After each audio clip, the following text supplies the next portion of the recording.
You're gonna miss me. I am. I'm not doing that every meeting. I'll play a recording. Okay. How about that? That works. Good evening, everyone. Go ahead and call this meeting to order for September 26, 2023. I want to thank everyone for coming out this evening for our council meeting, regular schedule meeting. I do want to recognize Yunjin with our Town of Apex IT department, our production engineer for keeping our live stream going for the thousands of viewers out there watching this meeting. So thank you so much for that. We'll go ahead now and yes, absolutely. We'll go ahead now and transition to our invocation. And tonight we have a prayer being given by Pastor Adam King of Family Church Apex. If you would come up and deliver the invocation. All right, thank you. Would you guys all do me the honor of bowing your heads as we pray? God in heaven, first, let me just say thank you. On behalf of all who are gathered here today, thank you for just your abundant blessings in our lives. Thank you for life itself, for the measure of health that we need to fulfill all of our callings, for sustenance and for friendship. Thank you for the ability to be involved in useful work and for the honor of bearing appropriate responsibilities. Thank you for the freedoms that we have in this country. And thank you as well for the freedom that we get to embrace you or the freedom even to reject you. But either way, thank you for loving us. So from your boundless and gracious nature, in the scriptures, you have said that citizens ought to obey the governing authorities since you have established those very authorities to promote peace and order and justice. Therefore, I pray for our mayor, for the various levels of city officials, and in particular for this assembled council. I'm asking that you would graciously grant them wisdom to govern amid the conflicting interests and issues of our times. Grant them a sense of the welfare and the true needs of our people. Grant them a keen thirst for justice and rightness, for confidence in what is good and fitting, for the ability to work together in harmony even when there is honest disagreement, and for personal peace in their lives and joy in their task.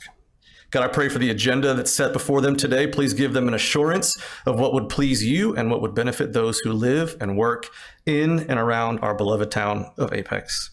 And it's in your precious name that I pray. Amen. Amen. Thank you so much, Pastor King. If you're able, please stand and join us for the Pledge of Allegiance.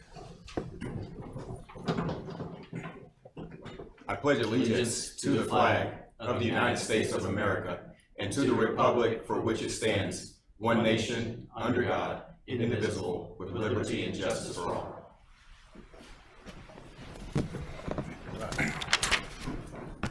Again, thank you, Pastor King, for the invocation. We'll now move into the consent agenda. All consent agenda items are considered routine to be enacted by one motion with the adoption of the consent agenda and without discussion. If a council member requests discussion of an item, the item may be removed from the consent agenda and considered separately. With that in mind, does anyone have any changes to the consent agenda? If not, I'll entertain a motion to approve. I'll make a motion to approve. Motion to approve, Zegerman. Second. Second, Gant. All in favor, say aye. Aye. Opposed? Motion carries unanimously. We'll move now to presentations. First presentation tonight is a proclamation, Cybersecurity Awareness Month.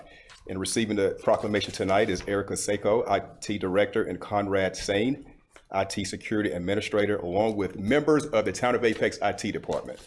All right, so we're going to read the proclamation in unity, and kicking us off tonight will be Mayor Pro Tem. All right. Proclamation for Cybersecurity Awareness Month 2023. Whereas Cybersecurity Awareness Month is an internationally recognized campaign held each October to promote cybersecurity and offer education about its importance, and whereas the town's IT department works hard to keep town and resident data safe and secure, and to ensure town employees can provide exceptional service to residents without interruption or danger, and whereas risk to privacy online represents a serious threat to an individual's finances, medical history, identity information, and sensitive documents, and Whereas this year's theme for Cybersecurity Awareness Month is It's Easy to Stay Safe Online, and there are 4 key behaviors people are encouraged to focus on to stay cyber secure.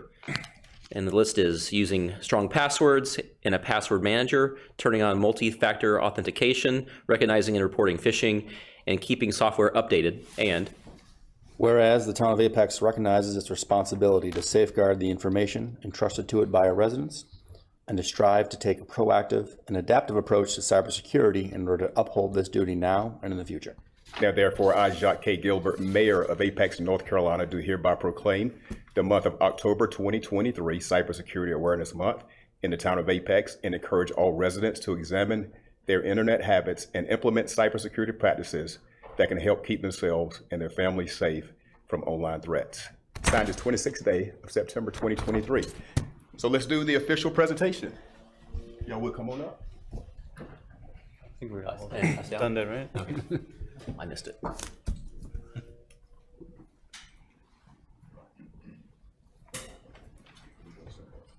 Thank you so much for the work you do for the town of Apex.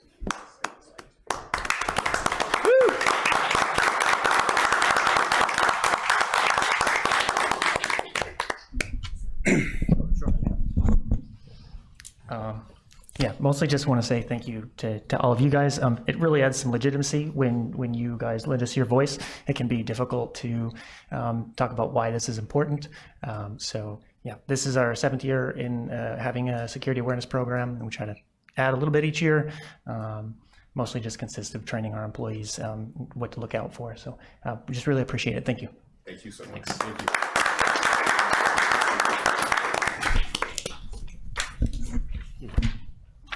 Okay, Proclamation 2, Hindu Heritage Month. We have accepted the proclamation tonight. It's Celeste, our DI coordinator, and Samir Ponsky. So we'll go ahead and do another unity reading, starting with Councilman Gant. Yes. Whereas the town of Apex takes pride in celebrating Hindu Heritage Month throughout October and acknowledges and applauds the extraordinary accomplishments of Hindu Americans, and Whereas the Hindu community has made expansive contributions to societies across the world, with advances in fields such as education, medicine, philosophy, art, dance, yoga, music, and literature. And Whereas the town of Apex is extremely grateful to be home to a vibrant Hindu community, which has contributed greatly to making Apex the peak of good living. And Whereas Hindu traditions and values provide followers with invaluable solutions to many of life's problems, and often serve as a source of inspiration and reflection to over 1 billion people globally who look to the teachings of Hinduism for guidance. And Whereas during this month, the Hindu community in the United States and Apex will celebrate its rich heritage by focusing on its culture and the diverse spiritual traditions rooted in India, and the town is excited to join them in celebration.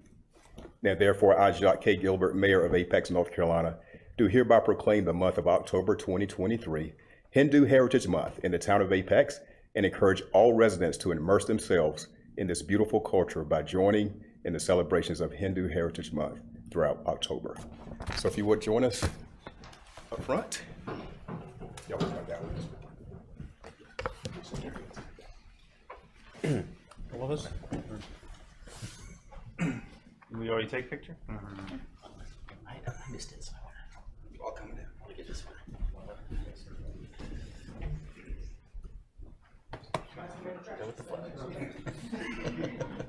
So we're very excited to recognize and celebrate Hindu Heritage Month in the town of Apex. Please know you have our support always.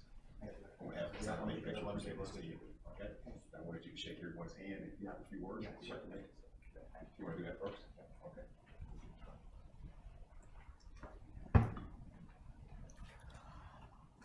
Namaste everyone. On behalf of the Hindu community of the Triangle region, I would like to say thank you very much to each one of you in having us here. It's a moment of great pride for all of us to be here and receiving this proclamation declaring October as the Hindu Heritage Month. Hindus living around the world, we believe in one philosophy and one concept, which is Vasudhaiv Kutumbakam. This is a Sanskrit phrase which translates to the whole world is one community or one family.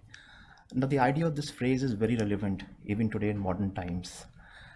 It prioritizes a global perspective, which is prioritizing the collective well-being of societies and communities over individuals and family interests. We Hindu volunteers, we are committed to live this idea through our voluntary work in the US. Now, be it collaborating with local organizations to celebrate Teachers Appreciation Week every year across multiple cities in the US, be it our food donation drives, which we do during the Hindu festival of Diwali, or be it working with the first responders during the COVID-19 pandemic. We would continue to engage with the local organizations and local leaders and continue to work towards creating better space for our collective well-being of our societies and communities. With that thought, again, thank you very much, and may God bless you all. Thank you.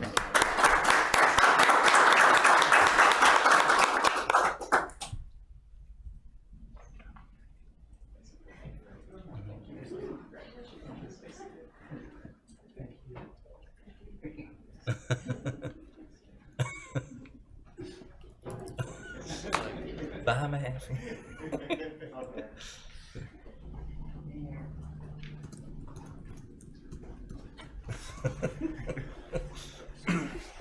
I want to shake you.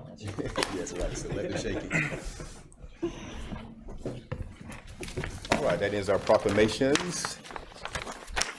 We'll move now to presentation 3, Vision Zero Traffic Safety Program, 1-year update. Mr. Russell Dalton.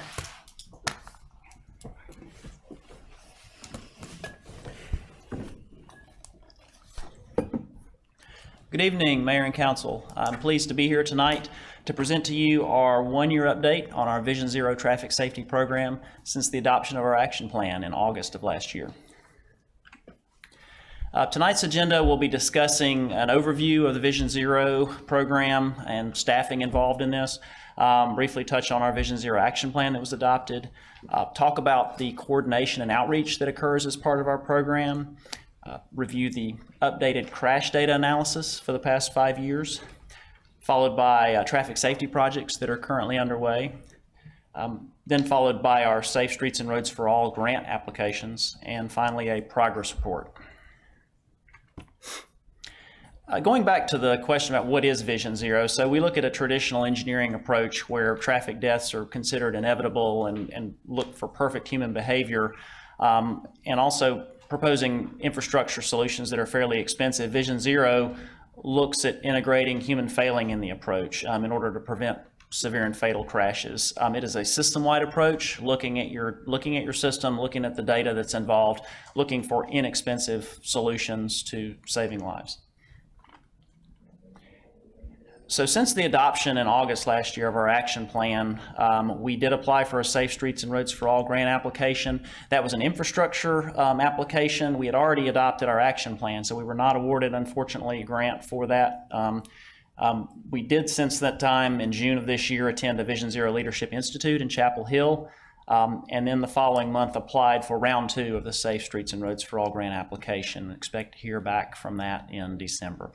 And then August of this year, we have our updated calendar year 2018 to 22 crash data analysis and mapping of that data. We do that annually, and that's very important in informing our program. I'm pleased to announce that we did hire our traffic safety engineer, Mr. Sajid Hassan. He is a professional engineer. It started in March, so he's coming up on his 6 months. And he does have extensive experience, 15 years or more in transportation engineering. He's worked with NCDOT as well as other NC municipalities. He currently manages our Vision Zero program, our traffic calming program, conducts our traffic safety studies, and conducts our pedestrian studies. Our Vision Zero Task Force is an interdepartmental group. It's important to have a multidisciplinary approach to Vision Zero. It includes traffic services, long-range planning and transit planning, police, communications, diversity, equity, and inclusion. And then finally, as of recently, we've added public works, street operations staff, and our fire department staff to our team. And our Vision Zero action plan is the town's roadmap to reaching zero traffic-related fatalities and severe injuries by 2035. As you may recall, our Vision Zero action plan includes a 5E approach. Maybe a little bit difficult to see, but the icons across the top represent engineering, education, encouragement, enforcement, and evaluation. And those 5Es go back to 4 goals that we established for our program. And our 4 goals are, first of all, promoting a culture of traffic safety that prioritizes equity and inclusion. Second goal is addressing collisions through infrastructure investments. Third is enhancing our town policies, processes, and evaluation to incorporate the tenets of Vision Zero. And finally, our 4th goal is to create and leverage partnerships in order to improve traffic safety and awareness. And we have 28 actionable strategies that we track under our 5 E's. So under engineering, there are 7 strategies, education has 5, encouragement has 6, enforcement has 4, and evaluation has 6. So each of those strategies within the action plan identify which of the 4 goals are met, and then also a leading department and supporting a department responsible for those, and also a time frame for implementation. And now I'll turn the next part of this over to Mr. Hassan. Thank you, Russell. Good evening, Town Council. Glad to be on board with the Town of Apex. So North Carolina DOT has declared North Carolina a Vision Zero state in 2016, and municipalities and planning organizations supplement the program at a local level. And this is facilitated by UNC's Highway Safety Research Center and funded through the Governor's Highway Safety Program. We are currently partnered with Wilmington, Knightdale, and Leland to expand upon our program, and then also have quarterly meetings with all NC Vision Zero communities to learn from each other and to expand our program. One program facilitated by the UNC Highway Safety Research Center was the Vision Zero Leadership Institute. This is where all the Vision Zero communities in North Carolina met at one location and then talked about the program and expanded upon the program. One of the key details we learned is that we really need to encourage participation, both from the government entities and the general public. Is have all stakeholders involved to have a multidisciplinary approach to address traffic safety. Another key item we learned is expanding the traffic safety and countermeasure toolbox. A lot of times the public tends to default to speed bumps and stop signs to address traffic safety issues when there are many other proven countermeasures to address them. And then we also learned about utilizing modular pilot program. So what this does is that we can use temporary devices to test new configurations with lower initial cost and minimal disturbance. Then we can transition to a permanent design or go back to the original design and try to test another type of countermeasure, type of solution. And then finally, we're promoting the Safe Routes to School program, which uses all those 5 E's to encourage walking and bicycling to schools.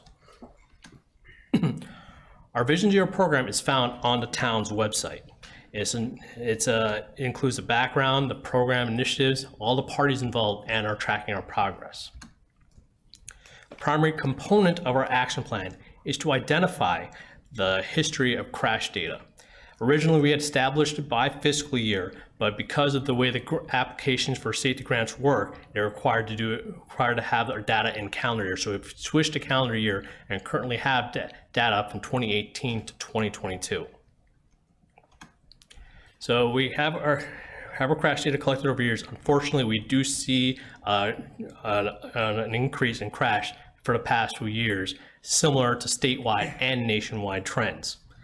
Certain factors that we are generally including such as the expanding population of Apex, as well as expanding roadway infrastructure. The primary goal of Vision Zero is necessarily to address the severe injury and fatalities as demonstrated by the yellow line. We want to first reduce the severity and then try to reduce the frequency. Another primary goal is providing safer infrastructure for vulnerable road users, as the risk of severe injury and fatalities are greater when a pedestrian or bicyclist is involved in a vehicular collision. Again, our focus is reducing the serious injuries and fatalities as demonstrated by the yellow line. We also identify where such crashes occurs as environment can affect traffic safety. After analysis, we develop a map identifying our high injury network, which ranks the severe injuries and fatalities as well as the crash frequency.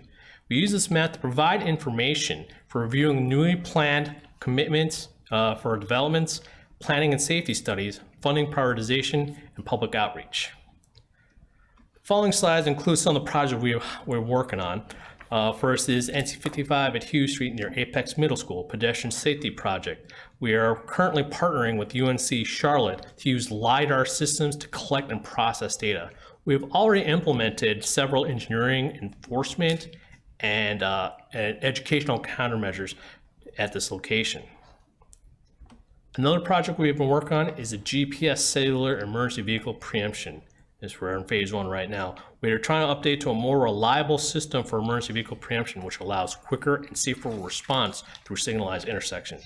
We are currently updating NC 55 near the Central Business District and then expanding outwards up the US 64 ramps down to the NC 540 and the 1010 corridor. VHB has drafted our signal plans, and we are waiting for NCDOT approval regarding equipment and installation. The most recent study funded by Vision Zero funds, Vision Zero funds, includes 2 sections of our high injury network: Beaver Creek Commons Drive from NC 55 to Creekside Landing, and 1010 Road from US 1 ramps to Reliance Avenue.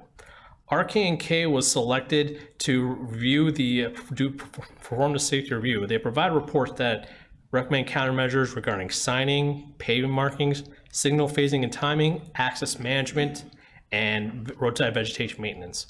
We will approve the final report this fall and then conduct the outreach. Our high injury network allows us to seek safety grants, such as Safe Streets for All. We submitted the application for fiscal year 24 this past July.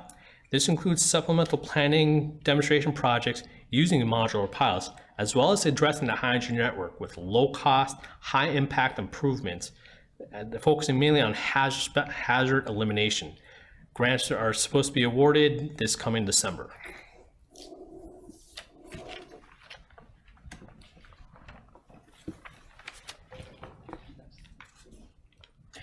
So now I'm going to review our progress based on the 5 E's, covering our actionable strategies. So the engineering, we have 7 actionable strategies.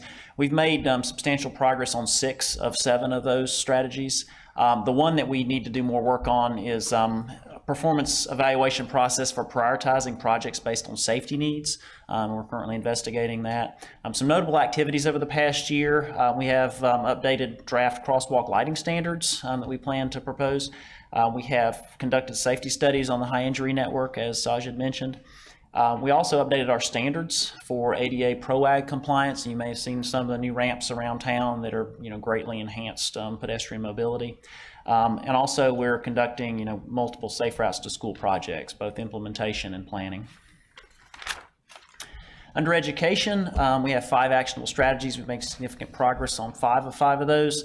Some notable activities, a lot of these through the police department, are traffic safety presentation outreach programs, the Power of Youth educational programs, Governor's Highway Safety Program, and Watch for Me and See campaign, as well as deployment of dynamic message boards and radar speed signs. In addition, we are currently working on defensive driving cornerstone modules. HR provided with those as a test, and we're reviewing those currently for a rollout to our staff. Under encouragement, we've made significant progress on 6 out of 6 of those strategies. Some notable activities over the past year are the Walk to School events, which we've participated in and distributed materials. We've continued our Safe Routes to School and Vision Zero outreach at various town events. We've also updated our Vision Zero webpage and continue to update progress. Our staff attended the Vision Zero Leadership Institute in June, and also we've continued our statewide Vision Zero coordination through the Governor's Highway Safety Program. Under enforcement, we've made significant progress on 4 out of 4 of those strategies. Some notable activities are the Watch for Me and See targeted enforcement conducted by Apex Police. Additionally, there are data-driven enforcement initiatives that are being conducted. We also have a Governor's Highway Safety Program DWI grant officer that's supported for the police. The police also conducted move-over enforcement campaigns on US 1 and US 64 to improve safety on those corridors. And they also have conducted training on biased policing issues. And under evaluation, we've made significant progress on 5 out of 6 of our strategies. The one that we need more work on is working to establish performance measures for traffic enforcement campaigns.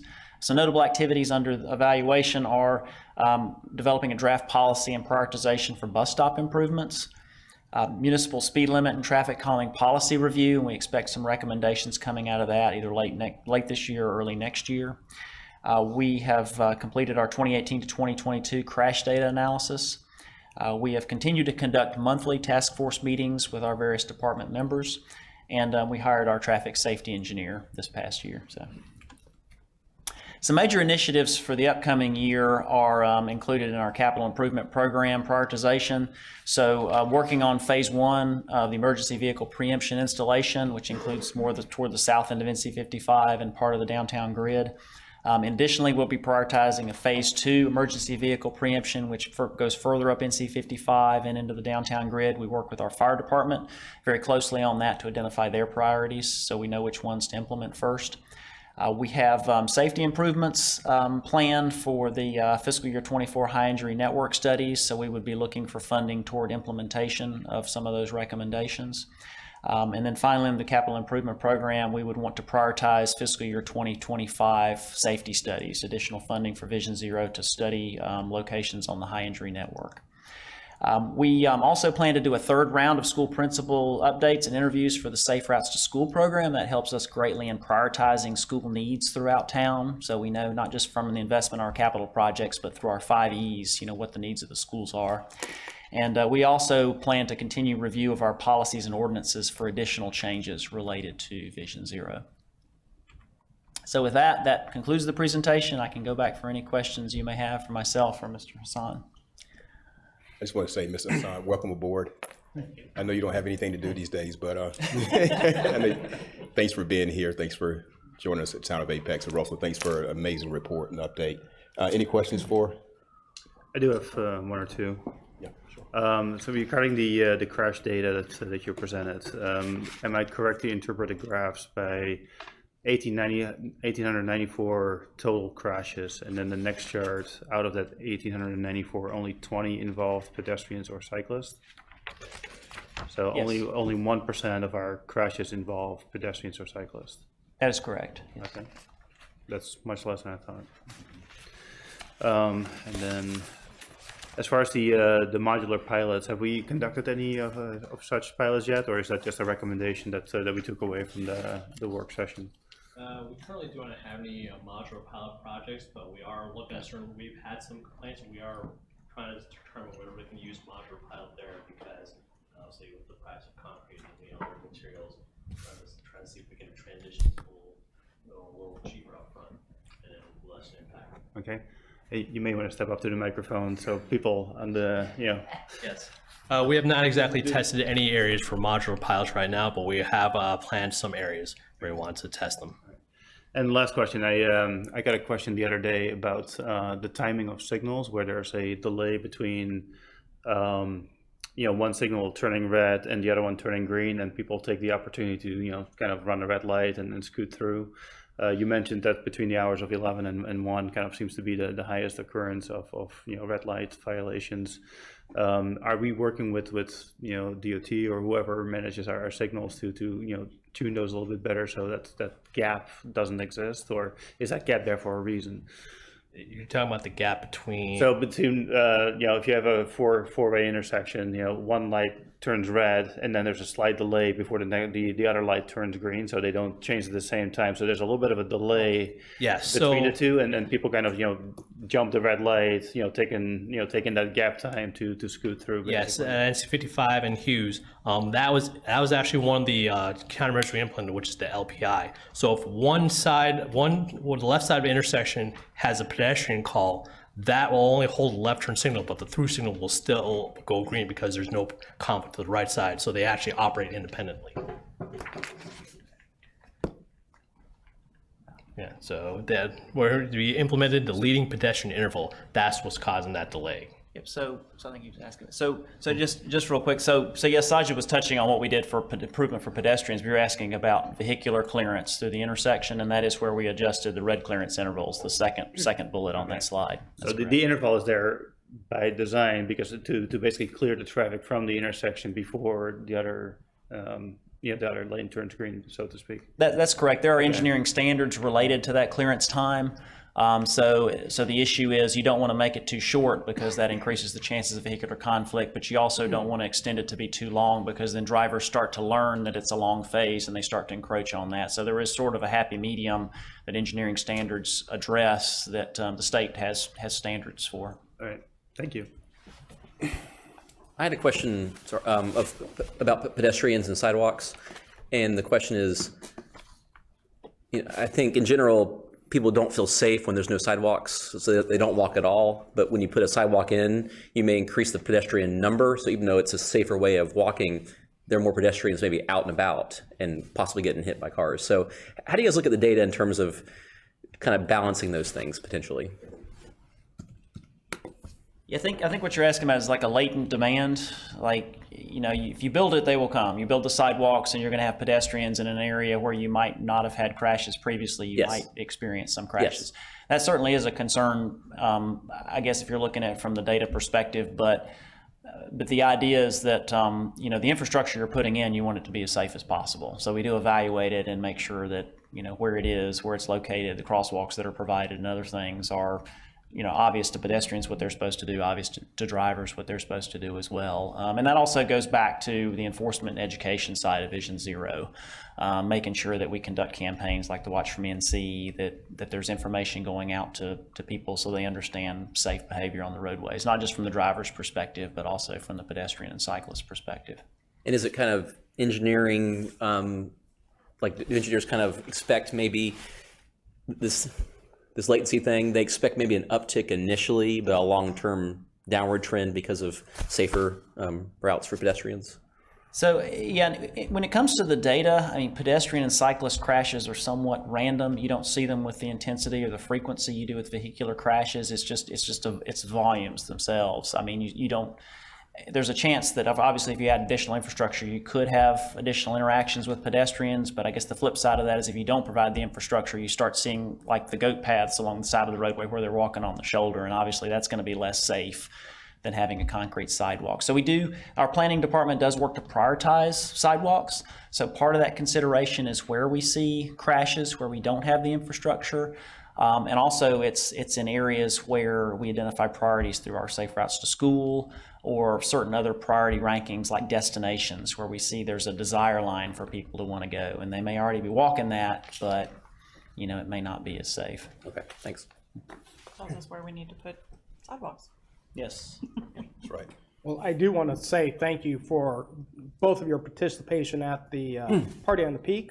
The transportation booth was well received, and I do think that it's part of that larger aspect of the cooperation when it comes to letting the community know that they're the biggest key in this change that we're trying to make, and continue to make those efforts with regard to education. And I really appreciate the flexibility in the approach that you all have taken. I know you initially started off by saying that this was a review of traditional engineering application, but you've shown to us, whether it's reducing a speed limit down to 35 miles an hour or taking initiative in other ways, that you're taking a much more holistic approach. And that's something that I think helps educate the community that they're a big part of making sure we can get these numbers down. So thanks for being there and thanks for the outreach. And I know as a council, we're very receptive to the out-of-the-box thinking in order to do what we can to reduce the number of accidents and certainly reduce the number of fatalities. And one more question, if that's okay. Something that kind of piqued my interest. You're talking about the Leadership Institute and expanding the traffic safety, traffic calming countermeasures toolbox. I would say traffic calming requests are probably one of the biggest things that get pinged about by citizens. Yes. That and probably complain about light timings are the two. So I was wondering, can you give me a little preview about what you mean by expanding our toolbox? Do you have some things in mind that you can tell me? Because I'm curious as to what else we can do, because it always comes down to speed bumps and stop signs, like you said.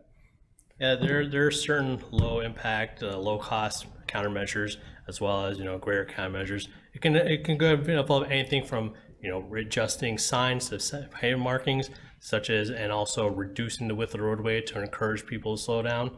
And many other factors, maybe diverting traffic, not necessarily vertically but horizontally, or taking other detours, such as if there's one of the main purpose of our traffic calming policy is to reduce cut through traffic. And so what kind of items can we use to reduce that cut through traffic and also to reduce any type of conflicts with vehicles, pedestrians, bicyclists as well. So there are an example that we can find with other traffic calming policies throughout North Carolina. We can provide you a like an exhibit of all the different type of counters they have, and we're trying to put that in our own traffic calming policy.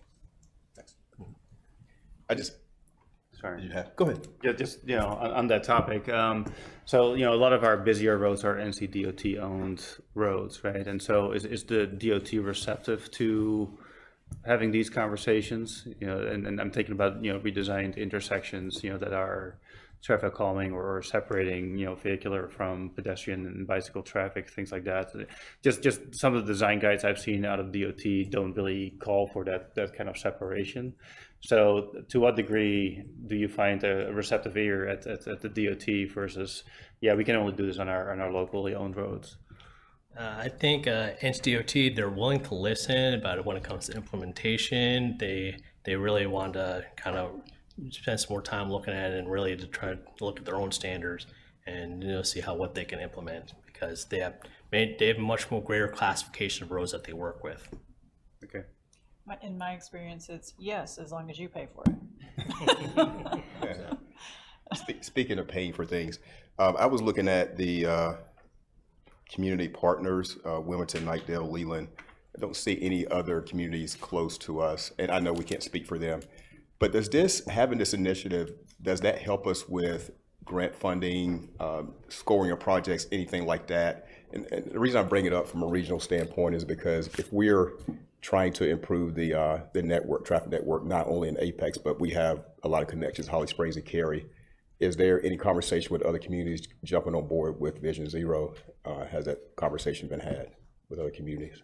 We have our quarterly meetings as well as the Vision Zero, the Leadership Institute. We've met all the other local Vision Zero communities, Durham, Raleigh, as well as all the way from the mountains to the beach. But we do have ones within Wake County. And I think the CAMPO, the Capital Area Metropolitan Planning Organization, they're also trying to implement their Vision Zero program as well, kind of cover the entire region, and also Triangle Council of Governments.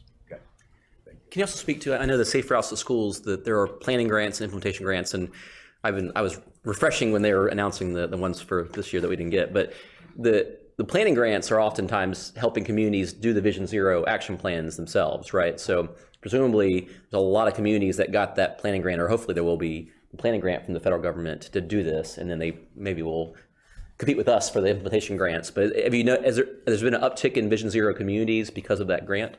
You've noticed? Yeah, so a lot of them do not necessarily have an action plan. So they actually receive the pool of funding for creating their action plan. Yeah. Whereas we have already created our action plan, we wouldn't qualify for those funds, therefore we qualify for the implementation grants. And therefore, really only Charlotte and Apex were the only ones that actually had a full action plan in place. And Charlotte got the last round of funding. I know. So it's our turn now, right? Hopefully. Hopefully. But the creating of it means that in a couple of years, they likely will have them adopted in their communities, I would think. They receive funding to implement those action plans, yes. It'll be good. Yeah. Any other questions? All right, y'all are the best in the state. I appreciate it. Thank you. All right, moving on to presentation 4, Wake County Land Cover Analysis and Tree Canopy Assessment. Mr. Timothy Maloney from Wake County Department of Planning Director, and Bill Schroyer, Wake County Department of Planning Senior GIS Analyst.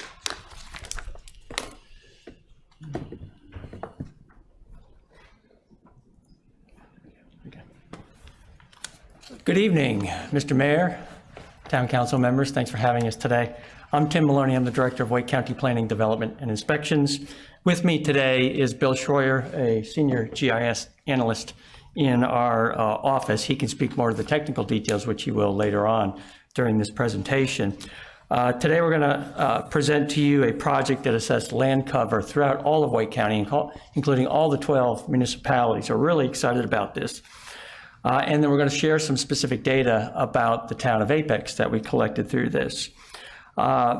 The purpose of this exercise was to provide data and let those jurisdictions do what they want to with the data, inform them with decision making, but also spark a conversation about tree canopy, impervious surface, given the growth that we're experiencing across Wake County. No secret that we've lost tree canopy when we looked at the last 10 years, 2010 to 2020, that this study did for us. So I'm going to get into it a little bit of detail here and then hand it over to Bill.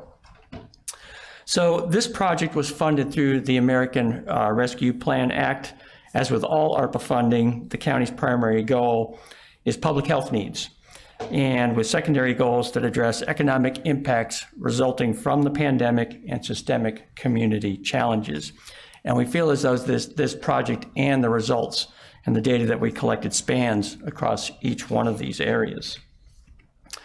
So most people are aware that trees provide a myriad of mental and emotional benefits. They sequester greenhouse gases like CO2. They reduce pollution that impact water and air quality. They reduce the urban heat island effect. We'll show you some data on that. And they generally improve the environments that we live in. Because of this, the outcomes of this project address several of the county Board of Commissioners' goals in two areas: community health and vitality, and growth and sustainability. And we'll get into that in some of the upcoming slides. The primary purpose of the project was to produce detailed land cover data. The bottom portion of the graphic that you see here on the screen depicts the types of land cover that we collected. It might be impervious surface, vegetative cover, tree canopy cover, barren land, even open water. And as I mentioned earlier, the project also quantified tree loss from 2010 to 2020. That gives us a baseline that we never had before. We also identified areas where tree canopy can be restored with new planting.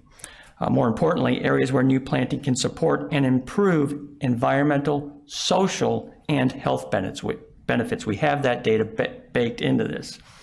And lastly, it provides data and deliverables that can be used by all jurisdictions. Again, this is boundary to boundary, all jurisdictions throughout Wake County. And it can help address those community issues with preservation of existing trees and planting of new trees. In conducting this project, we hired the firm Davey Resource Group. They have operations throughout North America, here in North Carolina, and they've completed similar assessments across the U.S. Internally, we had our own staff team, but we also included the towns of Cary, Morrisville, and Raleigh in our committee. But throughout the project, we included all 12 municipalities, and I can say that the staff with the town of Apex were highly engaged throughout the project when we needed them for review and data that we needed to conduct our analysis on our end. So I'm going to turn it over to Bill to get a little more into the details of the data that we collected, then he'll hand it back off to me with some of the benefits, and then we'll wrap it up. Thank you for having us. I'm going to tell you a little bit about the data collected and the analysis and the approach that we took to get there. So in order to do this, we acquired the NAPE imagery from 2010 and 2020. It's the National Agricultural Imagery Program. We use that for several reasons. One of the reasons is because of the high resolution that the imagery provides. It's about a 0.5 meter pixel resolution, so that's very high resolution. It is leaf on, so it gives us a full canopy look. And it also comes as a color infrared. So we were able to detect several different types of land cover fairly easily with that type of imagery. And also between the 2010 and 2020, we started this project in 2022. 2020 was the most recently available, but it also gives us kind of that similar baseline between the 2010 and 2020 decennial census. What we wanted to do was use this imagery to conduct the analysis for the land cover. Land cover, like Tim just showed us, is things like the impervious surface, the total tree canopy, water bodies, barren land, which would be things similar to either cleared areas for development or possibly vegetated areas like agriculture. The leaf on allows us to do a measurable tree canopy along with differentiated health of the canopy itself. And then we backed in several different pieces of data, including urban heat island, stormwater data, floodplain, and social equity data from our block group, vulnerability data, to give us some additional health impacts. CDC data was one of those as well. So this is what our land cover data classified looks like throughout the county. We can see that the county actually contains 54% in canopy. We can see some of the red areas of the 15% impervious, and then the vegetated areas, especially towards the south and the east, where we have a lot of agriculture, is identified throughout this land cover. So using that data, we were able to measure the different types by, in this case, this chart shows us jurisdiction. Apex jurisdiction, approximately 24,200 acres, has approximately 50% canopy with 20% impervious, 23% vegetation, 1% open water, and 5% bare ground. We did this type of measurement on several geographies. We used 8 geographies, including planning jurisdiction in its entirety, separated out by corporate limits, extraterritorial jurisdiction, census block groups being the most granular available census data that we can acquire additional information within that, census tracts, including the qualified census tracts that are HUD qualified. They're available every year. They have specific criteria of vulnerability within HUD's classification. I think there are 22 tracts in Wake County in 2023. Our watersheds, as you can see there, parks and open space throughout the county, as we had the data at the time. And then our municipal transition areas, which are the county zoning jurisdiction, outside that of the planning jurisdictions of the municipalities. So this is what our tree canopy assessment looks like. So the 54% that I mentioned earlier is actually made up of 70% deciduous and almost 30% coniferous throughout Wake County. You can see some obvious areas like the Harris Lake area, Umstead area, and the Falls Lake area, and we can see the differentiation between the trees there. Apex canopy, here's the a look at the 50% of tree canopy cover currently at the 2020 time period of Apex, with 73% deciduous and 27% coniferous. So the land of the pines actually seems to have a lot of deciduous trees. And deciduous trees are actually those which lose their leaves during the winter. Coniferous is generally evergreen. So like I mentioned before, using that data, we were able to run a specific filter provided by the U.S. Geological Survey for, it's called the NDVI, Normalized Differential Vegetation Index, and give us an idea throughout the county of what the health of the trees are. What we can see here is that the majority of the trees within this area, looks like Apex Community Park, are in very good condition, followed by good condition, and then some of those that are in a poorer condition, they would be identified in more of the orange or red tones. We did have DRG go out and ground truth a lot of this around the county. One area in particular, we had them go to our county park, Blue Jay Park in Falls Lake area. And what they found is, again, the high resolution allowed them to go right to those areas of dead or dying trees or something that is less healthy, but identified there as less healthy. And they found that those trees were suffering from a lot of erosion and root bear.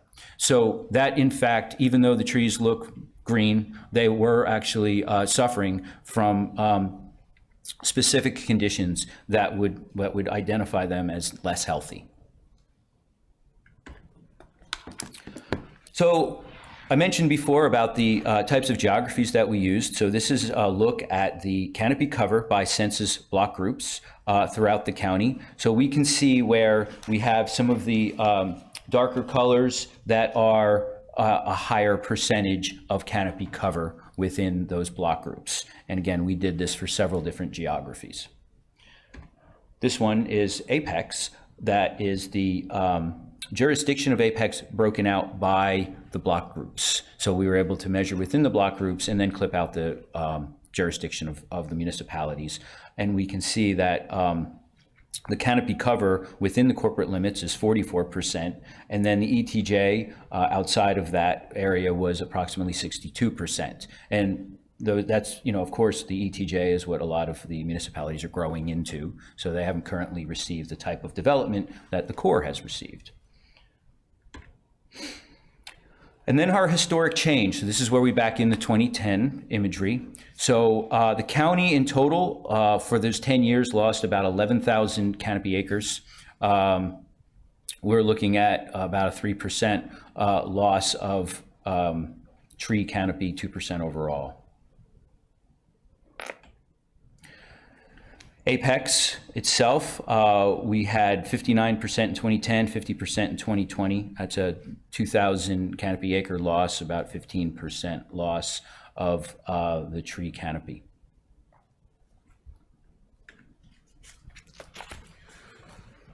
So the planting area along that, so how do we improve on this? We took several pieces of information, including our social vulnerability index, urban heat island index, which you'll see in a minute, and several environmental factors, and we combined them into what you see here as a composite priority planning areas, and then ranked those by the areas that should or could receive more planting to improve the overall condition. We eliminated areas or excluded areas that we would not choose for planting priorities, like our utility corridors, golf courses, visible cropland, active ball fields. Although they're identifiable in the imagery, it's not somewhere we would plant trees or recommend planting trees. But we did do the vulnerability assessment, again, using the urban heat island, the social equity, and then some additional impacts, including the stormwater erosion, soil erosion floodplains, as well as CDC identified mental health, low mental health days, and high asthma prevalence. Then we're able to prioritize those polygons specifically for areas to include additional planning in the future. I mentioned the urban heat island. It's worth showing. This is Apex, but we have this for the whole county. This is an averaged heat island index from a March period and a July period averaged together. So we kind of have a late winter and a midsummer, so that we weren't biased to one temperature zone. And we can see here how that would, impact the areas in the blue do have more tree canopy. So by assembling those data and then ranking them, we can see here the ranked priorities for areas that if we were to have a canopy project where we would plant trees, this identifies those areas kind of readily available to the municipalities in the county for areas to potentially reestablish some additional canopy.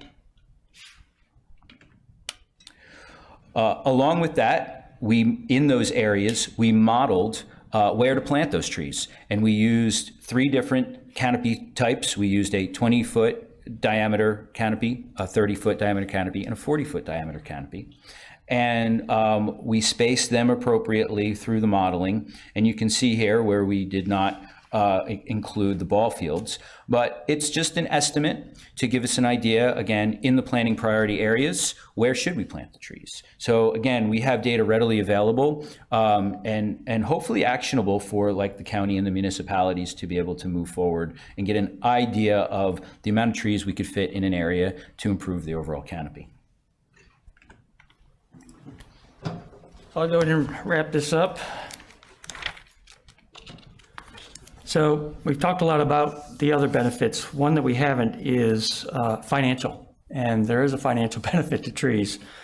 Through the research of our consultant, it was determined that the value of Apex's tree canopy totals $131 million by providing pollution removal, carbon sequestration, and stormwater capture. That's significant. So this just demonstrates the importance of preserving trees where we have them and planting new ones when we have those opportunities. So what do we do with all this data on trees? And we've got a lot of data. Well, we try to operationalize it the best that we can in the decisions that we make as local government officials, like reviewing our tree protection and tree planting ordinances. We're doing that here with the county right now. It can guide our land use planning decisions. We can seek grants to enhance tree planting in areas where we can improve environmental and health conditions in vulnerable communities, similar to what Bill just shared with you. Or it can simply be a catalyst for tree planting initiatives across our community, and we're seeing some of that already. So another opportunity to operationalize this data is through an interactive tool called Tree Keeper Canopy software. The county purchased this tool through our consultant, and it houses all the data that we're sharing with you.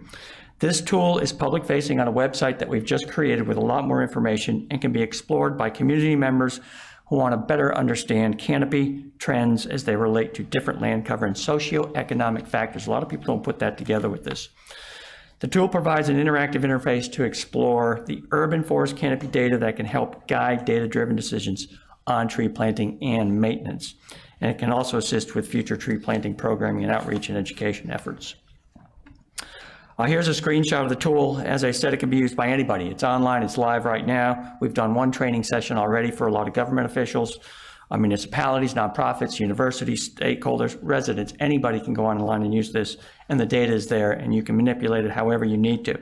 You can select different geographies that we analyzed through the study. You can type in your own address, and it will go to that property, and it will show you what the study pulled from that data. You can customize scenarios, visualize planning opportunities, and even calculate costs. So it's a very robust tool. So next steps. Right now, Bill and I are on tour presenting this to the municipalities who want to learn more about what we've collected here. We are implementing a communications plan that focuses on the benefits of tree canopy. We did a media release back in early September that generated a lot of conversation about this, which is exactly what we wanted to happen. We want to share the report and the associated tools with the public, and primarily through our website. We have all that live right now. Work with stakeholders on operationalizing the data. The county is also working on a pilot project right now with the North Carolina Turnpike Authority at the intersection of NC 540 and Highway 54. The Turnpike identified an area at our request where trees were needed, and they didn't impact vehicular safety or any of that. So we're spending some of the ARPA funding to do a pilot planting project of about 3,200 small seedlings, mixture of native, deciduous, and coniferous trees in that area in the January timeframe to demonstrate how low cost, low maintenance can provide tree canopy. So we'll see how that goes. And I think most importantly, and last of all, is that we would like to follow up this analysis in the next 5 to 10 years to see how we are doing. So with that, I'm going to stop and take any questions that you might have. Thank you so much for that report. Any questions? Go ahead, Terry. Sure. So, thank you for all this. I think in Apex, we've had a lot of conversations about this to varying degrees in depth over the past couple of years. A lot of arguments, a lot of yelling at people about solar panels, a lot of getting yelled at about solar panels, and how that relates to trees and all that sort of stuff. So it's really great to have a study here. And I encourage everyone to go look through it. There's a ton of really insightful maps about really what's happened. And to see it quantified is excellent. But really what it comes down to is to what you're just speaking about is how do we, the phrase used here is operationalize this. What does that look like? Our efforts in Apex, I would describe them as sincere, but kind of ad hoc, on a zoning by zoning basis. We asked for some trees here, preserve some stuff there, replant some stuff here. I think I've heard it expressed that, it's sometimes frustrating dealing with us because there's really no written rules about what you have to do. And I just want to say, I very much would like to write some rules about how we operationalize this and how we require canopy preservation. What are some equitable rules around replantings? I think another question that's come up before that I love that's in here, and I look forward to seeing how we can operationalize that, is the question of where do people replant trees? Typically when people build houses, they can't put trees in the middle of them. They got to put them somewhere else. There's the issue of where do you actually go, and having an inventory of space available that are ready to accept trees that may be, kind of replacing lost canopy elsewhere, I think is a big step forward. And I hope we can build that inventory off of the data that we have here. I also wonder, someone from the county is, what would a countywide approach look for this? There have been other instances where Apex has passed an ordinance and then the county's passed a similar ordinance. We've had to repeal our ordinance and unified, and we all get on the same page eventually. And, that's great.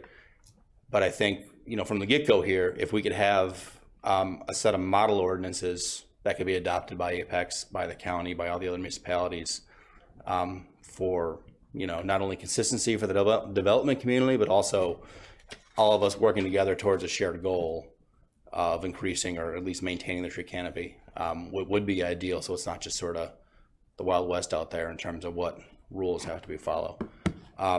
So, you know, I don't have an answer. I hope this can be a starting point to have that conversation and to begin to develop sort of those policies and ordinances. And I assure you that Apex would, I believe, want to be on the sort of leading edge here of trying to find a way to you know, to make progress here. Because looking at the map of where the tree canopy cover is, I see a lot of projects that have been approved sometimes years ago that just haven't gotten off the ground yet.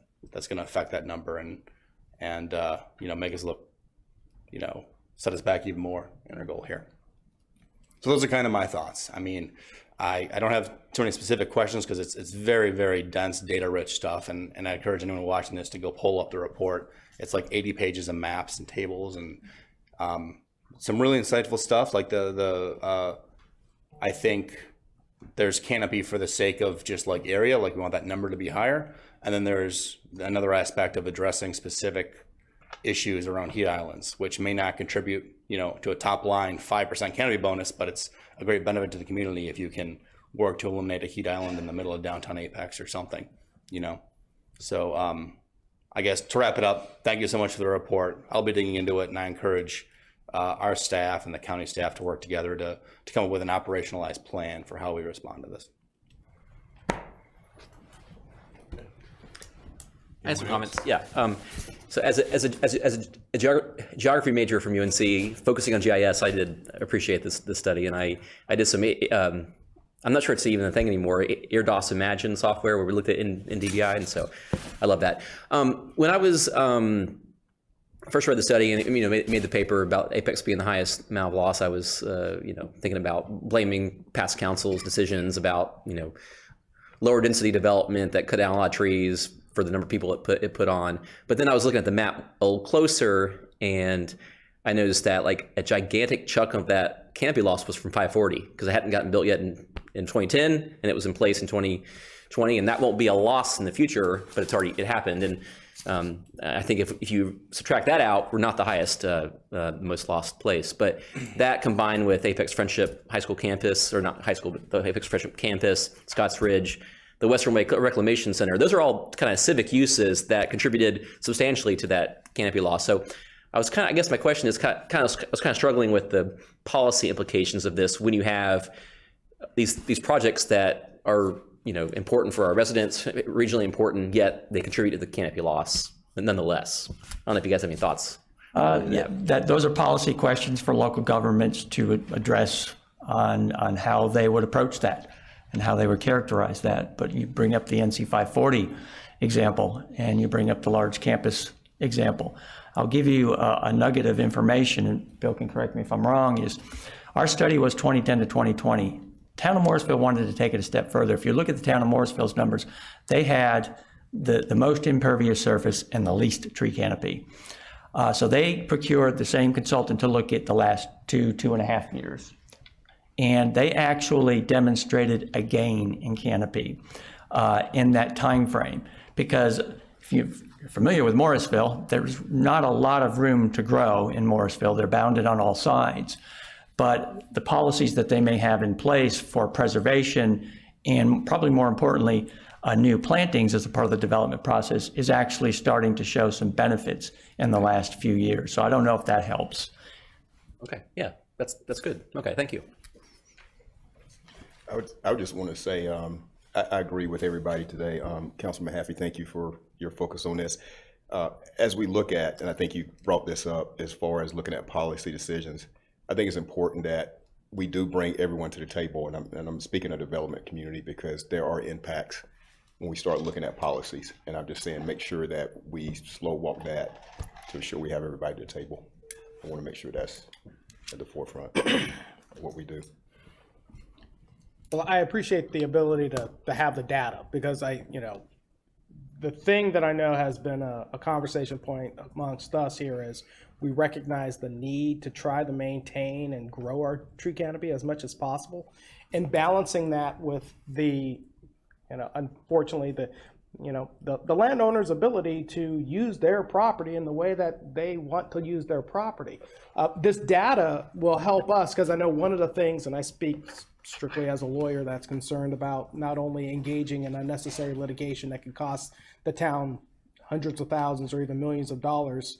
But looking at it from the standpoint of, as we can use this data to help drive the reasons behind some of the UDO changes that we have been discussing, but didn't have a data-driven approach to be able to say, this is the reason why we would like to be able to ask for these sort of additional tree canopy considerations being made within various communities, whether it's the development community or whether it's, things that are done by us as a town. So I appreciate the ability to finally have a good set of data that's out there to be able to do this. On a personal note, I was trying to play with Tree Keeper. I'm sure I am not utilizing it fully, so I'd love to know when you're going to be doing the training on that. Right. Yeah, we're going to put some tutorials out there as well that can help guide people a little bit easier through the tool. Appreciate that. Yes. Yeah, it looks fun trying to deal with all the little. Yep. And you have to be patient with it because there is so much data behind it. Let it load and then start playing with it. So.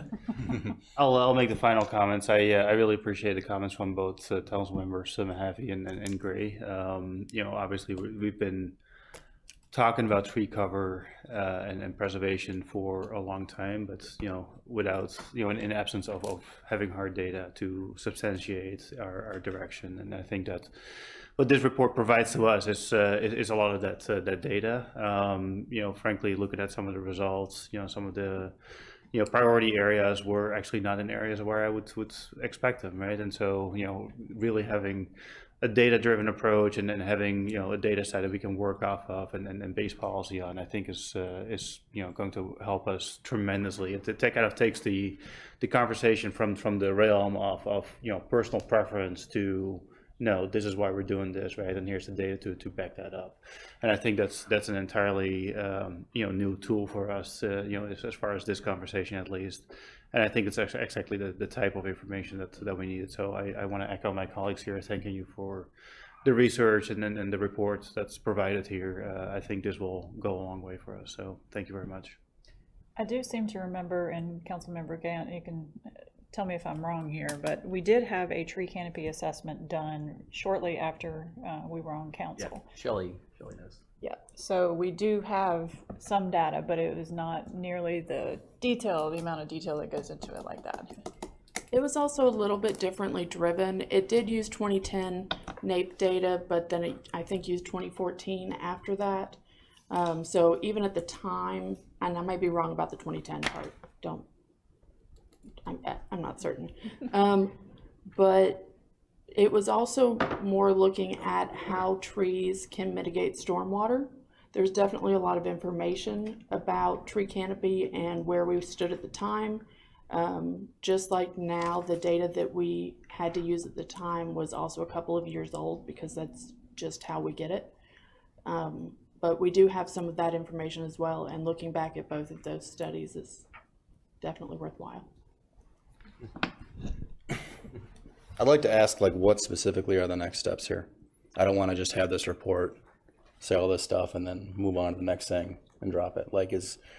Can staff take a look at this and follow up, work with the county on some recommendations in a few months about how to operationalize this and how to ordinances that can be put in place?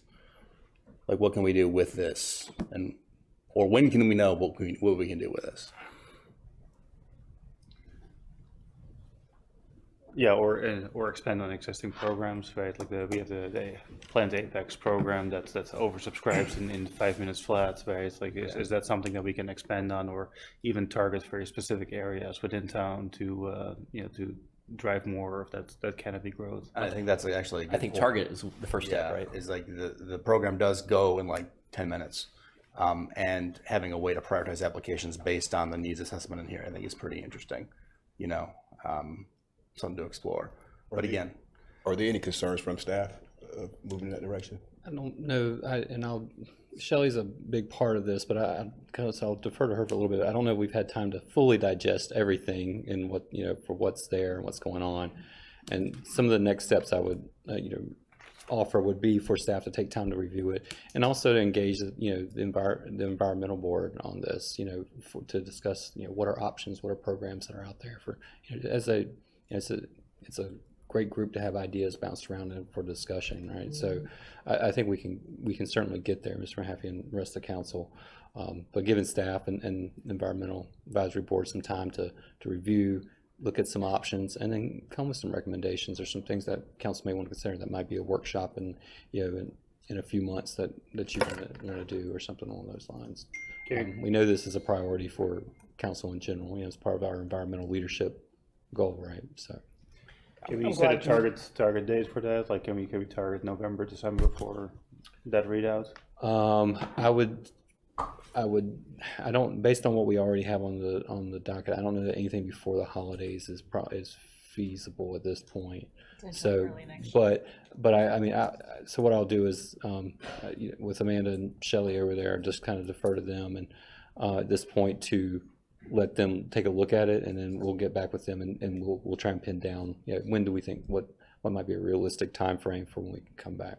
May I recommend probably the first logical step would probably just be a working session for us. That way we can get all the folks in the room and ask the right questions and then figure out the way ahead. So that might be a little bit easier first step to kind of generate that. And I guess a question for you is, when I was tracing out how big 540 was, and on IMAPs, I estimated 580 acres were taken up by 540 in our planning area. So I was like, wow, that's a lot of they weren't all wooded in 2010, but most of it was.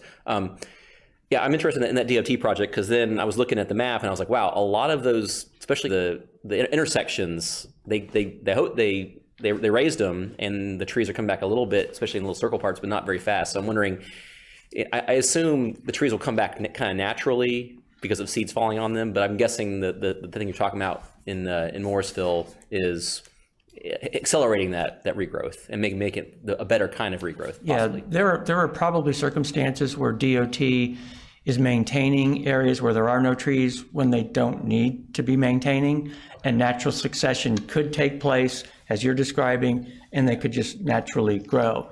Yes, what we're doing will accelerate that with seedlings. 3,200 seedlings, 75% deciduous, 25% coniferous. They're telling us 80 to 85% survival rate with 1 year of oversight and management. But after that, let nature take its place and let it go. Are those in the on-ramp and off-ramp circles? Yes. Is there any work of doing it in the middle, in the right-of-way? They're actually in the middle. Yes, they are in the middle of the on-ramps. Yes. But in the main highway, is there any work of? No. Are those off limits for? They're likely off limits. I don't want to speak for the Turnpike Authority or DOT, but what the conversation we have had with DOT is when they build highways like this, they clear more than they need to. Yeah. Let's find opportunities to come back and replant along those corridors on the edges out, so it's still safe for vehicular traffic, and make it lower maintenance, because right now DOT is maintaining areas where they probably don't need to be maintaining. So they recognize that. Hopefully this pilot project can demonstrate low cost, low maintenance going forward. Okay. And through partnerships, how can we come back and replant, recanopy some of these corridors that were overly cleared. Anyone else? Thank you so much. Thank you for having us. Thank you. All right, we'll go ahead and set the regular meeting agenda. Is there a motion to adopt the regular meeting agenda as presented? Motion to approve? Motion to approve. I'll second that. Second. All in favor, say aye. Aye. Opposed? All right, motion passed unanimously. We have a set agenda. We're moving now to public forum. It's an opportunity for the community members to speak. You have 3 minutes, yellow light, 30 seconds left in your presentation. And we want to hear from you tonight, so thank you for coming out. We'll start with the list. Mr. Kirk, you're back. You will give us your name and address. Kurt Gushler, 2721 Silver Stirrup Lane, Friendship Community of Wake County. I had in mind what I was going to talk about tonight, but I'm going to go on the fly because it hasn't been said, and I think it should be. To, unfortunately, probably none of the staff that were responsible for it are here tonight, but thanks to them for the quick transition on Saturday from outside events to inside events, transforming the community center senior center, and you still had a great event. So those people need to be applauded. The other thing that I wanted to talk about, obviously it goes without saying that this tree canopy study and what's going to come up of a potential amendment to RCA, obviously one helps the other. It's fantastic thought. I wish it was even higher than what it is, higher percentage increase. And I'd also like to have you consider separating the solar aspect from the RCA aspect. I think it's they're both great programs, both great ideas, but I think it's kind of unfair to hurt the RCA just because you're doing something good with solar. Keep them separate. Award efforts to solar, award efforts to RCA. That's all I've got. Thanks. Thank you for speaking tonight. Beth Bland.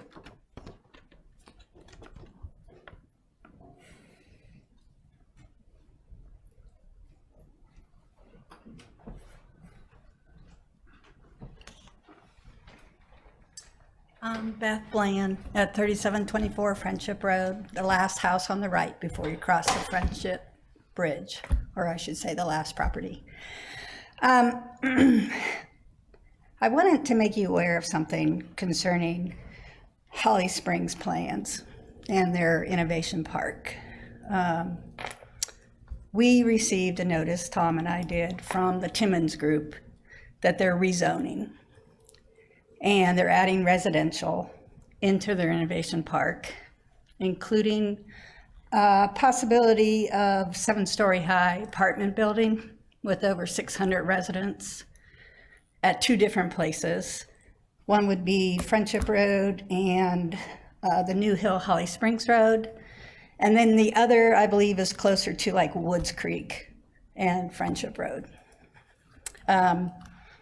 You know, it's the Timmons Group, Trustwell Properties, Helix Properties. You know, they're all part of this huge conglomerate that is working the park, buying more property. So my question to you is there any way you can work more closely with Holly Springs with what their plans are and what Apex's plans are?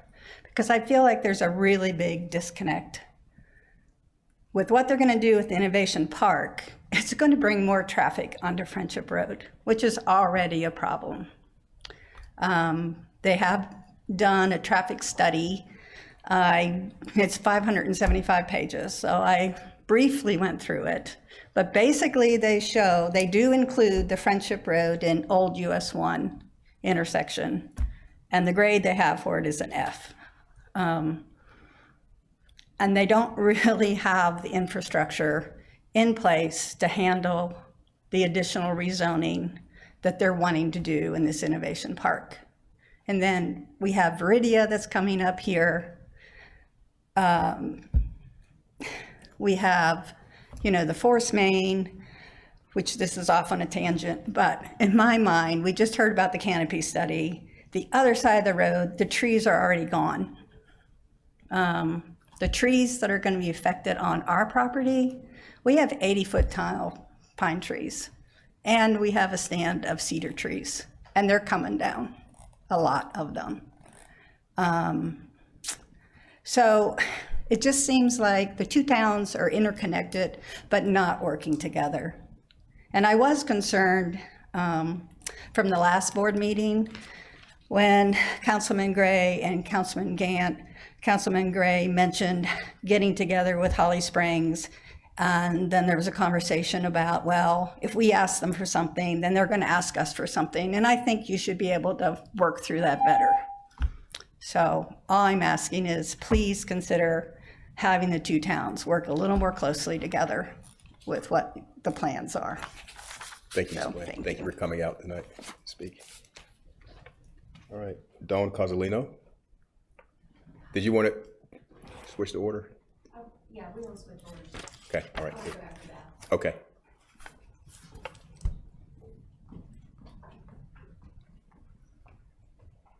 Elizabeth Raisted, 3113 Friendship Road. I was joking with staff earlier that I might start using some of my other addresses just to keep things lively. So Beth and I went to the Holly Springs Town Council meeting last Tuesday, and fortunately they are on the first and third Tuesdays, and you guys are second and fourth, so Tuesday nights are going to be Town Council meetings. But we made the same ask of Holly Springs to please start talking with Apex. I'm going to take what Beth shared one step further. When you look at their TIA, they included 8 to 10 background developments that were 2 to 4 miles away from Amgym and what they're wanting to do. But within 2 miles across our side of Apex, we have multiple projects that were not included. And so I'm looking at this TIA and it's under-scoped because our traffic goes back and forth. Their traffic is coming back and forth. So then I looked at the Pleasant Park TIA, I looked at Holland Road Mixed Use Assembly, I looked at the Sears PUD, I looked at West Village. We aren't including any of their plans with Amgen. And so with this most current rezoning that they're looking for, it is taking it to unlimited commercial space, plus an addition of 1,200 apartments. And you go to their TIA, and their TIA is only estimating traffic on 2.1 million square feet of commercial and only 1,000 apartments. So it's under scope from the very beginning. And they haven't even come up with the list of what the developer is going to do. So here's what's going to happen. Their TIA is under scope. It's going to dump much more traffic over onto Friendship Road. That is going to make it very congested, so those businesses at Holland Road Mixed Use Assembly, MUA, is going to get so congested, people aren't going to shop there. They're going to go elsewhere where it's easier to get to. It is going to hurt the economic benefits of that development.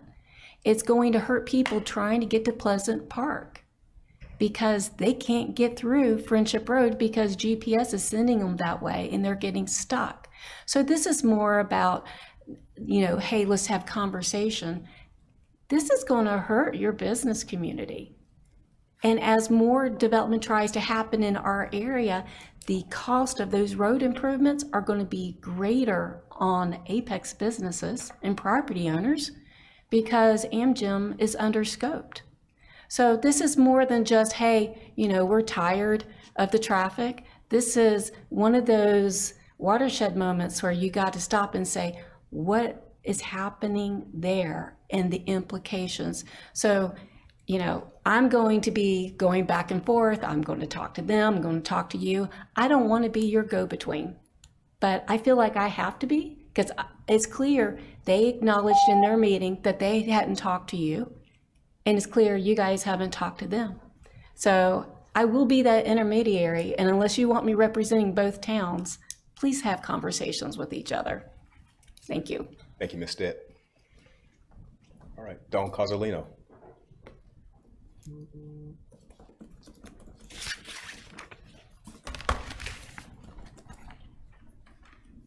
Dawn Cozzolino, 3632 Bosco Road. So I wanted to talk about safety tonight in our area. And when I think of government, I think of the things that they can do. And one of them is security, safety, protections. So when I looked at the hazing group, so this is the schematic of this force main. Okay, it's a huge building, right? There's a tractor trailer pulling in there. Okay, in the document, there was a preference made by this town council to only look at north of US 1. So it's suggesting in the document that no other options were considered, and you're going to be destroying people's land, their livelihoods, their tree canopy, their environment. When if the approach was taken differently or different discussions were taking place, it could be done in an area that does not interfere with that. So I wanted to say that about safety, protecting that. I also wanted to say about these documents, when you get a nice schematic, which I looked at, it looks all good on paper, but things in life don't always work out as planned. There's no contingencies in here, there's no audit, I haven't seen anything about an audit that helps me feel confident in the commitments that are being made. So that makes me feel unsafe. There's adverse events in life. And one of those was just reported 9/14. So 1 million people, wastewater treatment. There was a dumping into the Haw River. 1 million people are infected with their water. Okay, what does this mean? There's no controls over that company that's dumping. And you know how it works with sewer system, right? Goes in one end, comes out the other, that's your drinking water. Okay, they can't treat all the chemicals. This is 1,4-dioxine. Can't treat them all. So that's hazardous safety. That's affecting people's safety. And I bring this up too because there's another case. How are you going to control this and audit this? And I brought up about Durham County and Chatham County with the dumping and the water. So is enough, right, for us to take a stand? You want the legacy to be that you just look the other blind eye to environment and risk to people and just, you know, it's like a third world country. They have to go down and pick up water and osmosis systems. They have to bring their own containers. It's a third world country. And this is right in our hometown, in our beautiful North Carolina. And I appreciate your time, but this is getting serious. Thank you very much for coming out tonight. All right, that closes out the public forum. We'll move now to public hearings. Start with public hearing 1, annexation number 764, Pleasant Plains Elementary School. Amanda Butts.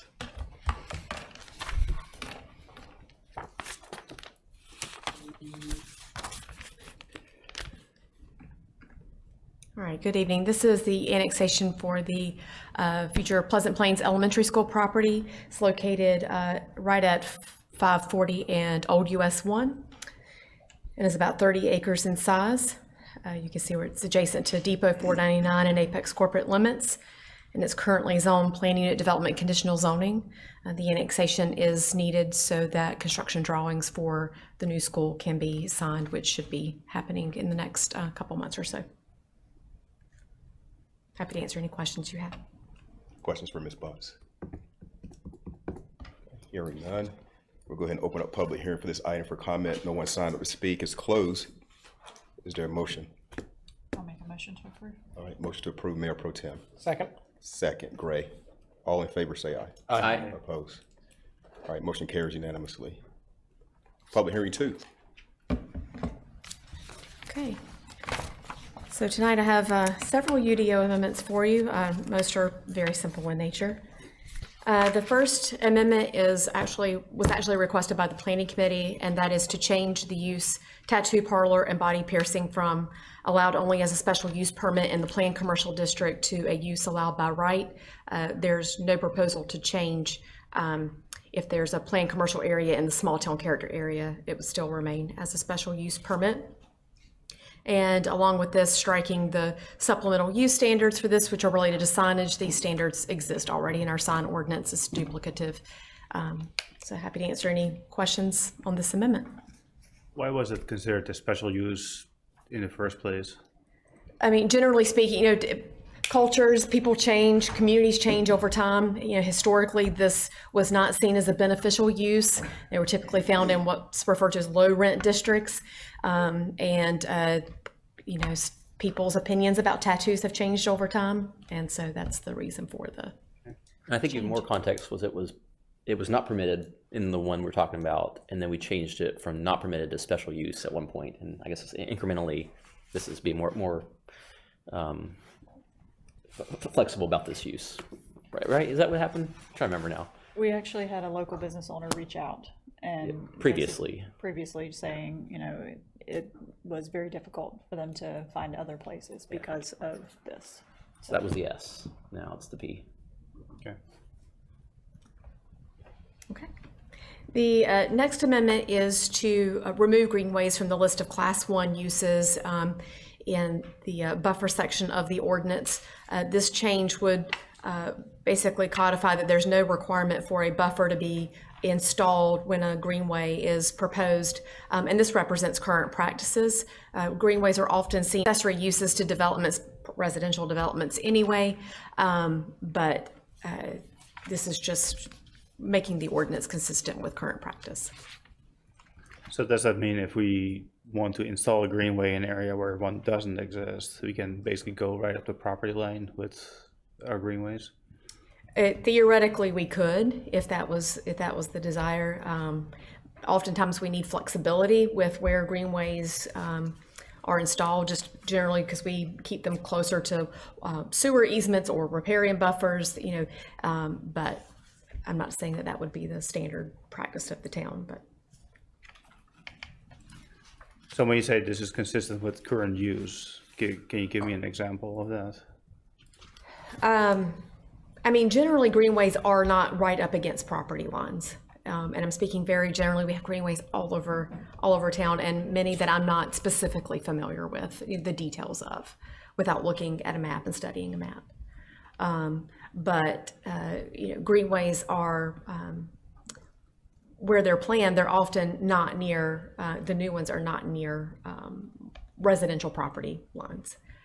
Simply because they're located closer to streams which have riparian buffers, so they're like within that riparian buffer area or near it anyhow.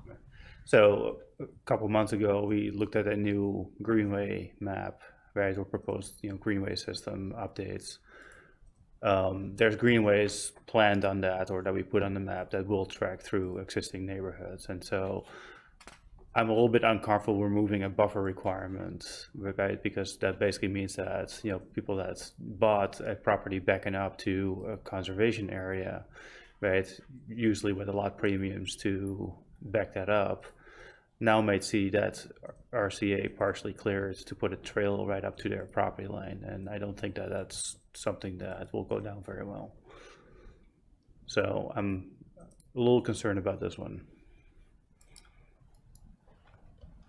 I'm not saying it's the same thing, but the Beaver Creek Greenway that I jog every day is right up against property line, and it functions perfectly fine as far as I could tell. I mean, the house is new; they were buying next to a greenway, but it's no problem. I mean, but it's not the greenway was already there, right? Yeah, I think it was planned before the houses got built. Yeah, it may not have been there when the houses were built, but it was at least planned. I'm more concerned about the other order, right, where the houses are there, and now we're putting in the greenway, and we're going right up to the property line because we removed the buffer requirement. I understand. I'm saying the functionality of Beaver Creek Greenway, I think, is fine without a buffer. Right. Is all I'm saying.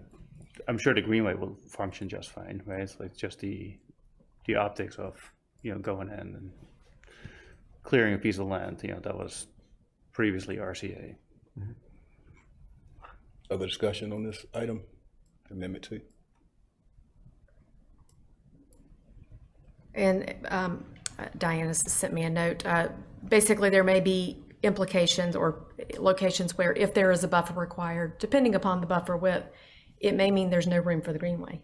And so there are certainly trade-offs. So that may be something that on a policy level, as the town is designing where a greenway can go or should go, that we are evaluating doing the best possible to stay further away from existing built lots with homes, and preserving trees where we can, while still providing the greenway that our residents are asking for. That was, So I would rather work that through a variance process than having a blanket, like no buffer is required. So the variance process is not really the route to go, because you have to show a hardship that's unique to the area, meet 4 standards that are required by the state. It's very onerous and could prove difficult to justify a variance based on the state standards for variance as part of a quasi-judicial public hearing at the Board of Adjustment. So, okay, whatever other process we can come up with, right? But to give the town the blanket right to, go do this, I think is the wrong way to go. I made my point. Move on. Let's. Okay. The next amendment is to a few sections of the UDO to remove references or change references to the town's design and development manual to the town of Apex standard specifications and standard details, where we've moved standards from one document to another. And then in the riparian buffers section to indicate that certificates are not in that manual, but now are in the plat applications. Any question on that one? Okay. The next amendment is to, in order to change the word ordinance to regulation in the variance permit standards section to be consistent with state law, and also when people request variances, it's to a specific regulation, not the entire ordinance. Amendment 5 is to remove a couple of supplemental standards that really needed to have been removed when we updated the ordinance back in, I think, 2018, 2019 to remove the daycare facility and drop in a short-term childcare facility uses from the downtown business zoning district. And Amendment 6 is to various sections of the UDO to update department titles, basically due to the splitting of the former Public Works and Transportation Department into the Public Works Department and Transportation and Infrastructure Development Department. It also moves the floodplain administrator duties to the Water Resources Department and adds the Water Resources Department to the list of departments in the Technical Review Committee. They are a very important part of that committee, and their title, their department should be reflected there. I'm happy to answer any questions you may have on this. The Planning Board reviewed all of these amendments at their September 11th meeting and unanimously recommended approval. All right, any questions? All right, hearing none. We'll go ahead and open up public hearing for this item. No signups, comments, so we'll close it. Back to council members for discussion. Based on the vote? I was going to say, based upon the conversation, it appears that we probably need to vote per amendment. That way, we can at least make sure it's been captured. Can I suggest 1 and 3 through 6 maybe grouped, and then we could talk about the second one separately and just have 2 votes? Yeah, I think that sounds like a decent way of resolving that. Okay. So I'll move for amendments 1, 3 through 6. And that's a motion to, I guess, to approve those amendments, Amendment 1, 3, 4, 5, and 6. Second. All right, motion second. Any further discussion? All in favor, say aye. Aye. Opposed? All right, passed unanimously. Moving now to the next one. So then, Amendment 2. Amendment 2. So I'll make a motion to decline that amendment for the reasons stated previously. Okay, I have a motion to decline the amendment. Is there a second? Motion to approve? All right. Your motion declines, fails, so we'll move to motion to approve Gant. Is there a second? Second. Second, Gray. All in favor, say aye. Aye. Opposed? No. All right. Capture that, Alan? All right, passes.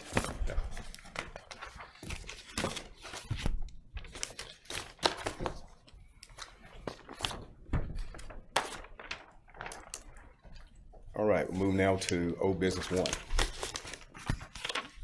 Report of separation agreement and release. This is an item that I pulled from the last council meeting from the consent agenda. I wanted to make sure that we had all of our elected body here for this vote. Understanding it is a report to council on the separation agreement, but I think we all need to be here to vote. The other thing I do want to add is this is a matter of transparency for me, as I will be voting tonight based on Senate Bill 9. And I want to thank Senator Gail Adcock and Representative Perret for working together to provide this opportunity for me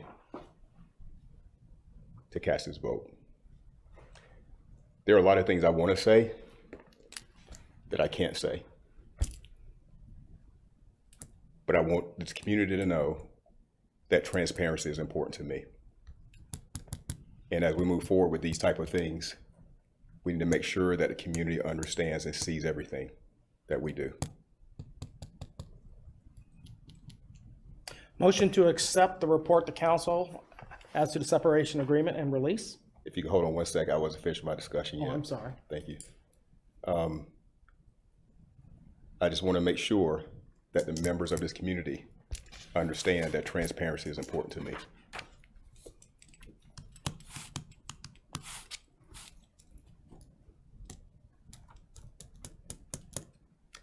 We'll move with your motion. I'll second it. We have a motion and a second. All in favor say aye. Aye. I strongly oppose the motion. Motion passes 5-1. Move now to new business. 1.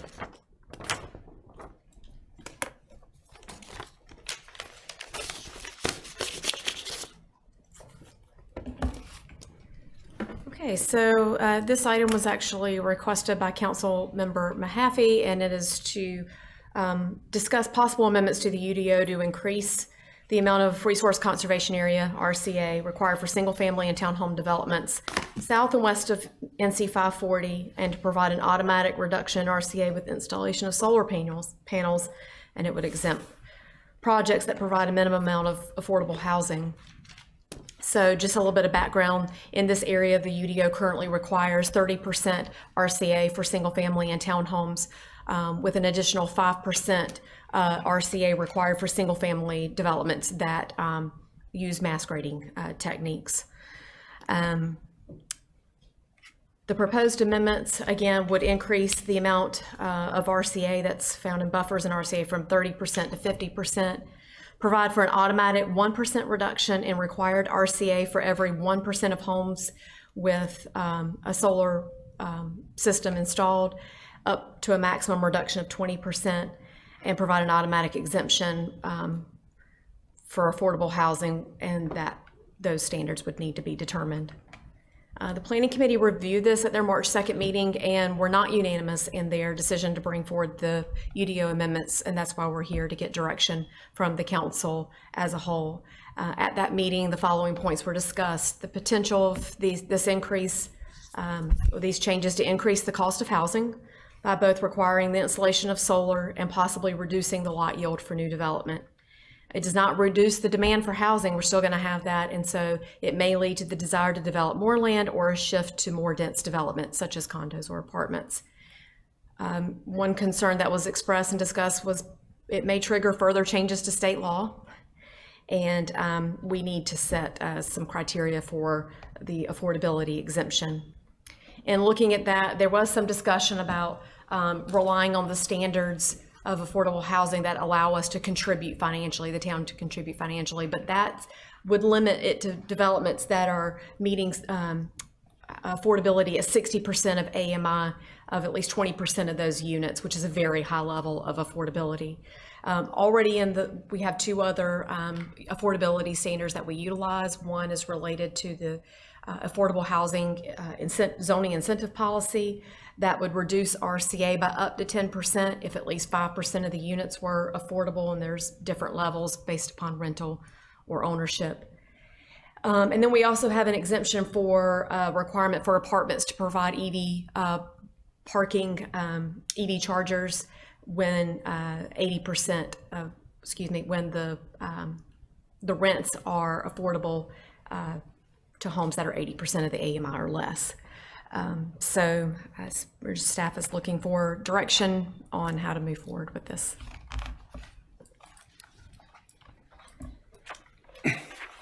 So I want to start with the Planning Committee members, if y'all want to start the discussion. Sure. Thanks, Mayor.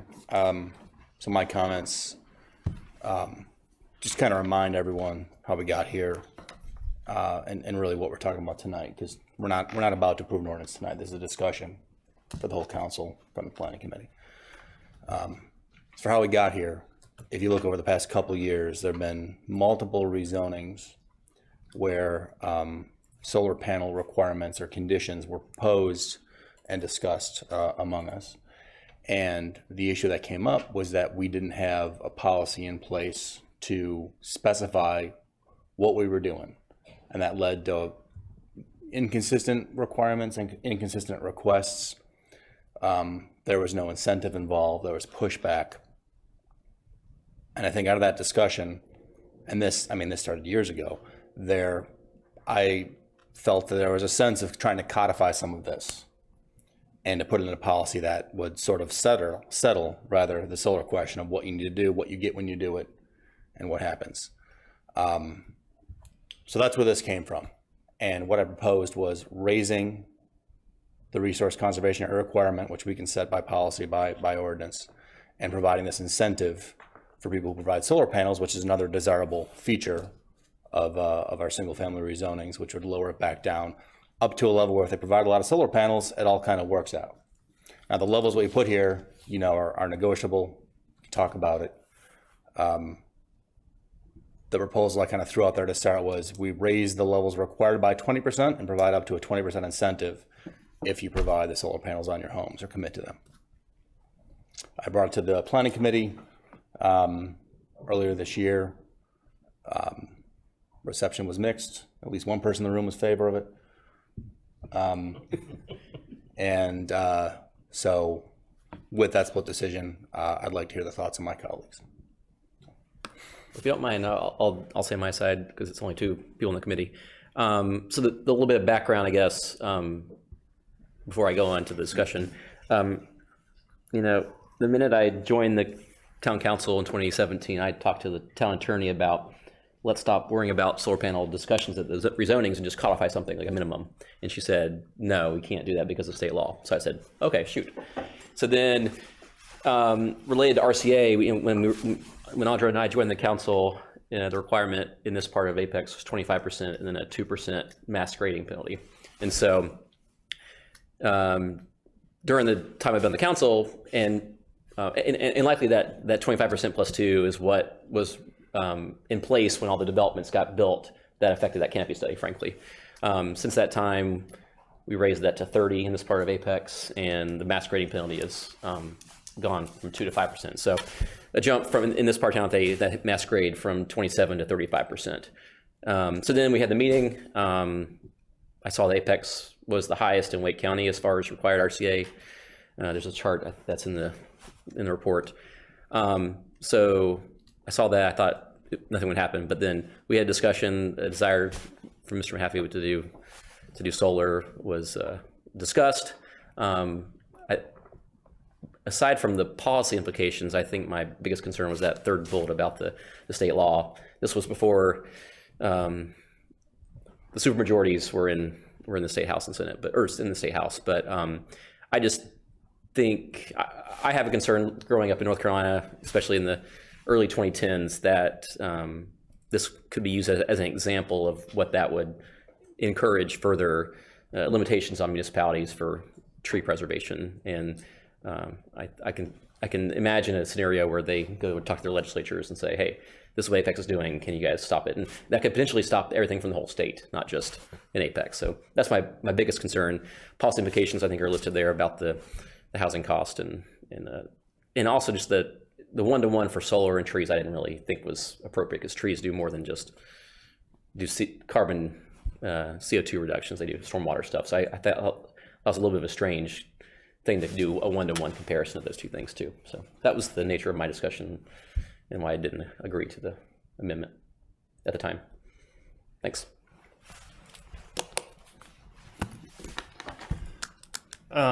Let me get started. So first of all, I appreciate the objective, right? Like, we have been successful working with our developers, asking for solar in some cases, not so successful in others. Very much akin to affordable housing, right? For which we just adopted a policy to, codify some of the conversation, right? Instead of us asking, and 5 of us asking potentially for different things, right? Having something that's we can use as a guideline to guide those conversations, I think is a laudable objective.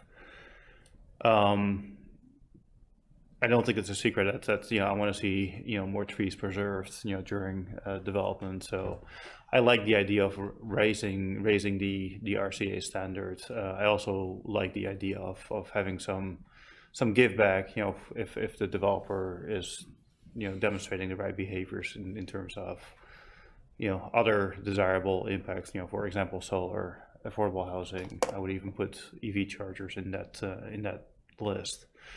And to Councilmember Happy's point, these things are negotiable, and this, we can debate them and discuss them at this point. We're not voting on anything just yet.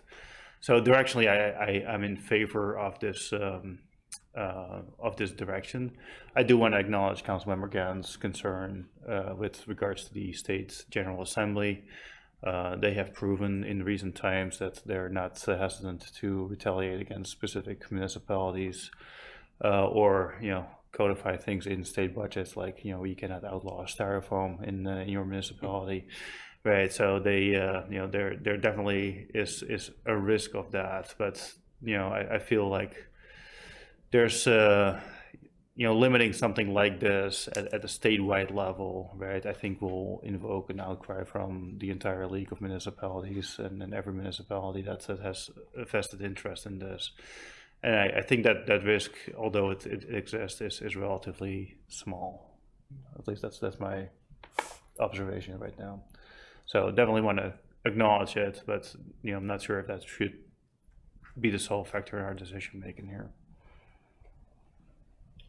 I do want to acknowledge that this is trying to address a point of reducing the amount of mass grading that we're having, the amount of bare land that we end up with. I'm not quite sure I'm in agreement with the solar versus tree canopy issue here. When we're talking about, having the affordable housing policy in place, we also have things behind it to back it. Things like we had a study done, we have a plan done. All of those things are in place first. We do have some data that we have on trees and preserving that. We don't quite have that on solar. But that doesn't mean that can't come in the form of some sort of environmental initiatives that we may study in the future.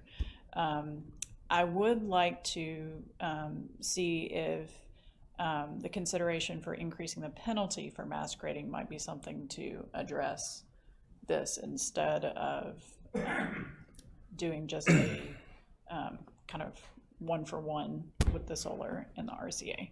So instead of the 5% penalty for mass grading, potentially a 10% or even 15%. So that's coming to this council at some point, by the way, in addition to this. Is that a split decision as well? Yeah. But it's not, it's probably a few months away. So yeah, we'll talk about that. I am going to remove the penalty for mass grading, because I'm going to remove mass grading. Bold statement. I've been pondering some of the comments from public forum about whether or not it would be appropriate to essentially decouple the idea of solar and tree RCA as separate items. I mean, that's something I've really been kind of pondering since it was brought up, because I do think that's that might be a solution set around here. I say that acknowledging that I'm listening to what's taking place in public forum, even if I'm not turning a blind eye. Comment was taken, even though I currently can't see right now because I'm blind in one eye. Yeah. With that said, I do think that it's a laudable goal, but I find myself saying that it is tough to say that the risk from the General Assembly is simply just a risk, because I do think that as a council, we should never break the law. I mean, I feel like that's a baseline thing that we can't do. And there may be areas in which we are getting close to the law, and there are certainly areas that I feel we should be the vanguard and take the leadership approach on.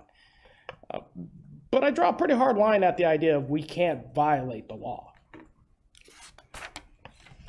I think there's a way to get to this goal of moving the RCA and increasing that, because I like the idea of doing that. I do think that now that we've got the tree canopy study, that's a great data point for us on that. I'd love to be able to get the same information on solar. And I really like the idea of encouraging solar because I know that that helps us in a lot of different ways. But I do think it deserves some serious consideration as to whether or not we should just decouple the two concepts.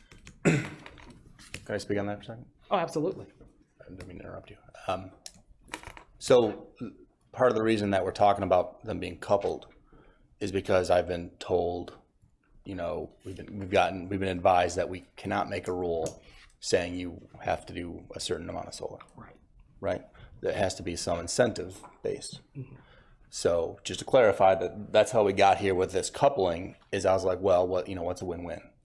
And it is a fact that solar panels do not work very well in the shade. Right? It's the way it is. So I don't really have any other comments to say that I'm trying to comply with the intent of the law, provide an incentive, give us some wiggle room to that incentive be provided without making a hard requirement that my understandings were not able to make. No, I completely understand and see that's where I see that as the ultimate goal and intent, which is we want to incentivize folks to, increase the amount of solar that we're using. I think that, and that's a goal we should pursue. I think that this is a great first step into looking at how do we create that incentive.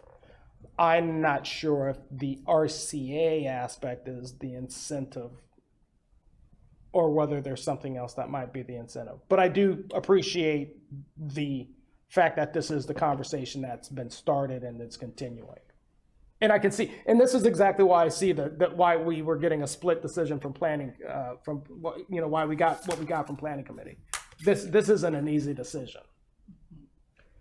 So it sounds like there's a couple things in play here, and maybe we need to, the direction is to look at this more holistically, right? So if we consider mass grading and a potential elimination of mass grading, right, do we need to consider that in this context, right? If that 5% goes away, then what comes in its place? Is this 20% and that's it, or is there something else? The other thing that's mentioned here is the affordable housing policy, which did not exist or was not codified at the time that this discussion took place, where we also have an incentive-based structure for providing affordable housing, and this would be another incentive mechanism to provide affordable housing. So are we aligned between that policy and what is being proposed here? So I think, if I read the room a little bit, there's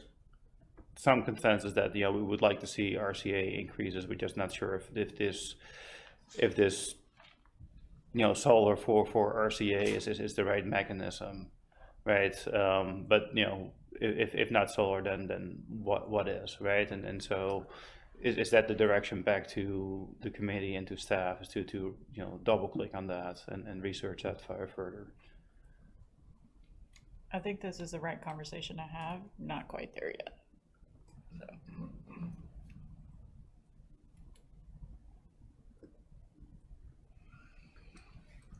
So who's going to take the next action on this? So if we send this back to y'all, what's going to happen? I mean, does the full council have some direction specifically about where you want to go? Like, send it back to us. We're just gonna have the same conversation. Yeah. I would like to consider other options to decouple this solar RCA type issue. So whatever else can be discussed instead of that, I think that's a good idea. I am interested in hearing about your mass grading proposal, so we'll see what discussion that ensues as well. Yeah, I agree with that. The mass grading proposal, that did cause me to say, that's out of the box. Is there something we can do with stormwater retention? Like if we leave more tree canopy, that reserves, or helps with stormwater management, is there a potential to reduce stormwater requirements on new developments? I think we do whatever we want. I I guess my mental model is think about what are the policy goals you want to have for rezoning, and what are the dials that we have in order to incentivize those, and how do you pair those two up? And I think moving to a system where there's a written set of rules of this equals this, you get this, is better than ad hoc negotiations for each rezoning, and I think everyone would say that. I'm not disagreeing with you. Well, when I say everyone, I mean like developers will say like, hey, just show me what the rules are. Like what is the equivalence, and I can decide whether that works or not. And we can debate about what's a fair value there. That can be a discussion. But I'm actually trying to respond to what I've heard from the developer community is they don't like it when we have these ad hoc requests. Give me 5% solar panels, or no, it'd be better to have a table of give 5% gives you this, and an incentive-based thing, and that's what I was sort of attempting to propose here. To your point about stormwater, yeah, I mean, you can write any sort of incentives for any sort of thing. It's just a matter of. Any staff wants to weigh in on that? I would just say the stormwater rules are regulated heavily by the state, and so we can't necessarily do anything we want. And for instance, you used to be able to plant the banks of stormwater ponds, and now the state standard is pretty much grass. So we can't make any change that we want in that regard. The council member was referring to like the size of them though, like the event that you had to cover. Right. Like so we sometimes negotiate up to be 20 year, 100 year, 100 year, if it were 50 year might suffice, right? So it's that kind of trade off. Yeah.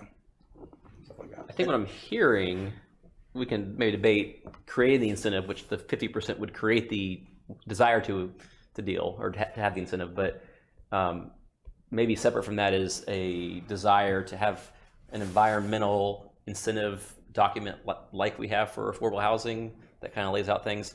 And I think the problem is you're going to start piling on affordable housing demands with environmental demands, which oftentimes kind of conflict. But is there a desire, from what I'm hearing, to maybe have the EAB or Plan Committee or whoever kind of talk about the framework of a environmental incentive policy? I'm not sure that's a desirable thing for us or staff, but is that what I'm hearing?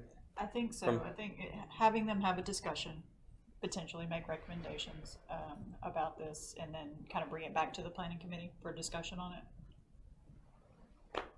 I'm looking over at council just to see whether or not there's a panic look on her face. Seeing none at this point. It's hard to tell. I think that's a pretty good idea. Can I ask a question, Ms. Bunce, on the planning committee meetings, and I guess you guys can answer this. Who's there? Who's at the table? Is the development community there?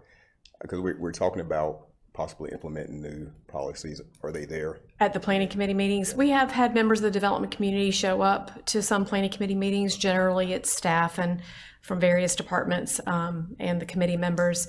But there was a commitment made at the last planning committee meeting regarding the mass grading standards that we would coordinate with the development community, get their input before we bring anything forward to the planning board and town council. It's going to be very important for us to get their input. We've received input from council members and try to balance that out and trying to write an amendment moving forward that addresses concerns of both staff, development community, and council members. Because the council member may have this point. I mean, I hear from developers also, and they want to be involved and try to do what's right, but they just need structure and like where we are. Sure. And I think one of the complicating factors in that is sometimes a context-based solution is best.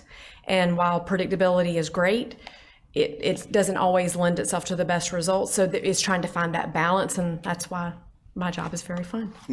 I do think many times there are areas, kind of outside our core area in Apex where the environmental incentives might be a better choice for people versus more closer to the central part of Apex. Then we're looking at more affordable type options. That's kind of where I think there's areas of mix between them, but I think in general there are some areas that would take advantage of the environmental incentives a lot more easily, and it'd be more appropriate to those areas versus other areas that it's more about affordability and ease of getting to work and things like that. You're not suggesting combining those two incentive themes, right, into one document? Not necessarily, not into one document. Okay. One thing that might be worth pointing out here is that the area that this was proposed for was specifically outside of the 540 boundary. So it does trail towards Jordan Lake, right, where we have a very deliberate, reduction in density, right, because of the watershed. So the resource preservation conversation plays very, very well into that, right? So I think there's some elegance there in terms of overlaying those two and driving that consistency.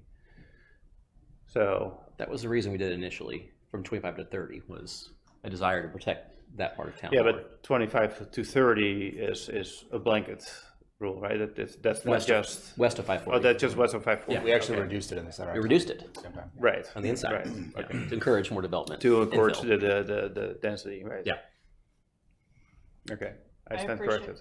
I appreciate y'all having this conversation and bringing it here, because, I mean, sometimes you get other, ideas that pop up, so thank you.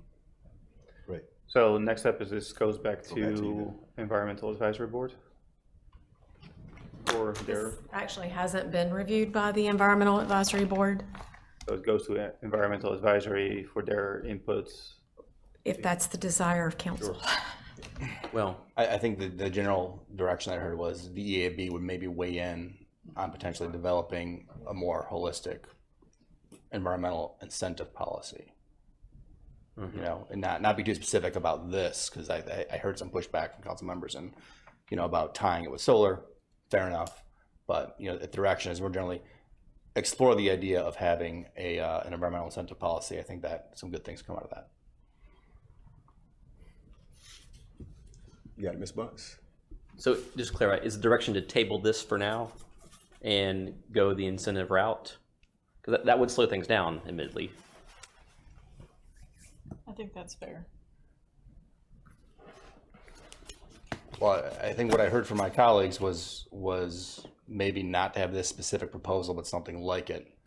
So this would be an example of a specific incentive. But if the question is what more broadly could we do, then maybe some other good ideas come out of it besides just this. Like, this is what it is. Like, we can change the numbers and either there's 3 people or there's not, right? But if there's a broader discussion to be had, I'm not opposed to getting other people's ideas on how to provide that policy, create that policy. Sounds good. Okay. Everybody good? All right. Okay. Updates by interim town manager. So, Mayor and Council, just a few quick updates, and to our speaker earlier, yes, we had a wonderful event on Saturday despite the weather, and lots of folks showed up, and lots going on, lots of activities. And so I wanted to bring that back up to take time to recognize a few people. This is not an exhaustive list, though, so let's be clear on that. There were lots of folks, lots of team members, lots of volunteers that were there and made it happen. So what I have is the 150th committee, which also Mayor and Mayor Pro Tem were assisted with, and then the planning committee specifically for the Party in Peak. So members of our 150th staff committee, chaired by Ms. Karen Cox, include Barbara Balisic, Will Brown, Stacy Galway, Kendall Hart, Randall Haskins, Linda Graham-Jones, Colleen Moraes, Taylor Ray, and David Wood. And then specifically the planning committee for Party in Peak also included, Taylor was on that as well, Lisa Roschke, Marie Neal, and Marion Ward. So I just want to say thank you to them, express my gratitude to them.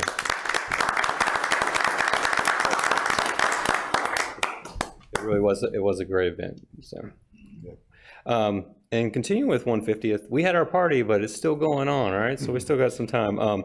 This Sunday, which is October already, we will have our first ever Love Local Showcase, and this will be in downtown. It is a 150th event, so if you still have your passport, come on, bring that down. But over 56 there are 56 businesses from across Apex that are coming together in downtown. So some of the non-downtown small businesses are partnering with them to be able to showcase their wares, their services. So that's all in one location, but to generate interest and awareness of our small businesses that are throughout town. So it'll be a great event. It's Sunday, October 1st, from 11 to 4 downtown. There's more information online about where the park specials that are going on by the businesses. So just wanted to bring that to your attention. We had a very busy week last week. So between council work sessions and committee meetings, so I just want to say thank you for your input and direction at the electric work session. We have lots to work on, and your guidance is definitely beneficial. Also to the finance committee and the direction we received and some of the things we'll be bringing back to council later on. And also on this past Friday, our extended leadership team, it's about 70 to 75 people. So not just directors, but the next level, supervisors and managers. We had a strategic planning session or retreat all day Friday. And that included kind of capturing a year in review of what we accomplished. And it's a pretty astounding list. And so we're looking forward to sharing that, as well as what we have for our strategic plans, our business plans at the department level that feed into game plan Apex, sharing that with you at your strategic planning retreat coming up. And then also the last thing I want to mention is that Saturday I'll leave for annual conference. I'll be gone Saturday through Wednesday. So Dimitri and I will be attending that. So Marty will be in town. I will be checking emails, and I can't step out in an emergency, but just letting you know that I'll be out from Saturday afternoon until Wednesday afternoon. You tell them about the award that Apex won yesterday? So yeah, that'll be good. So I think y'all are aware, and I put it in the email, but Capital Area Preservation did recognize the town in their Athenian Awards.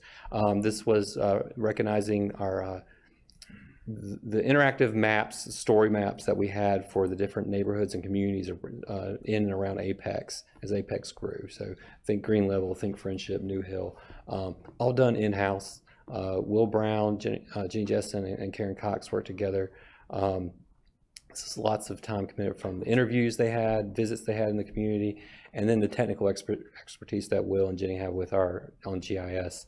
To the point, Mr. Mahaffey, I think you and I had heard the same thing, that Capital Area Preservation even made the comment when they saw what we had, that they asked who did it and what grant money we got and everything. We were like, actually, we handled that in-house. So we have a very talented staff. And so we're excited. So Mr. Gant and Mr. Mahaffey were there last night, along with those folks, to receive the award. We were last, but certainly not least on the list. And it was exciting. You could hear as they presented how excited they were. That was something different than they usually present the awards for. But it's a great picture of what we can do in Apex, our history, our past, present, and potential, as we've termed for the 150th. And so we look forward to the fact that it'll be a carry on, be added to, and we'll always be there for our heritage things. And that's all I have to offer. Thank you, sir. All right. Thank you so much. Yes, sir. All right, motion to go into closed session. We have 2 closed session items. So moved. All right. Motion second. All in favor say aye. Aye. Opposed? All right, moving into closed session.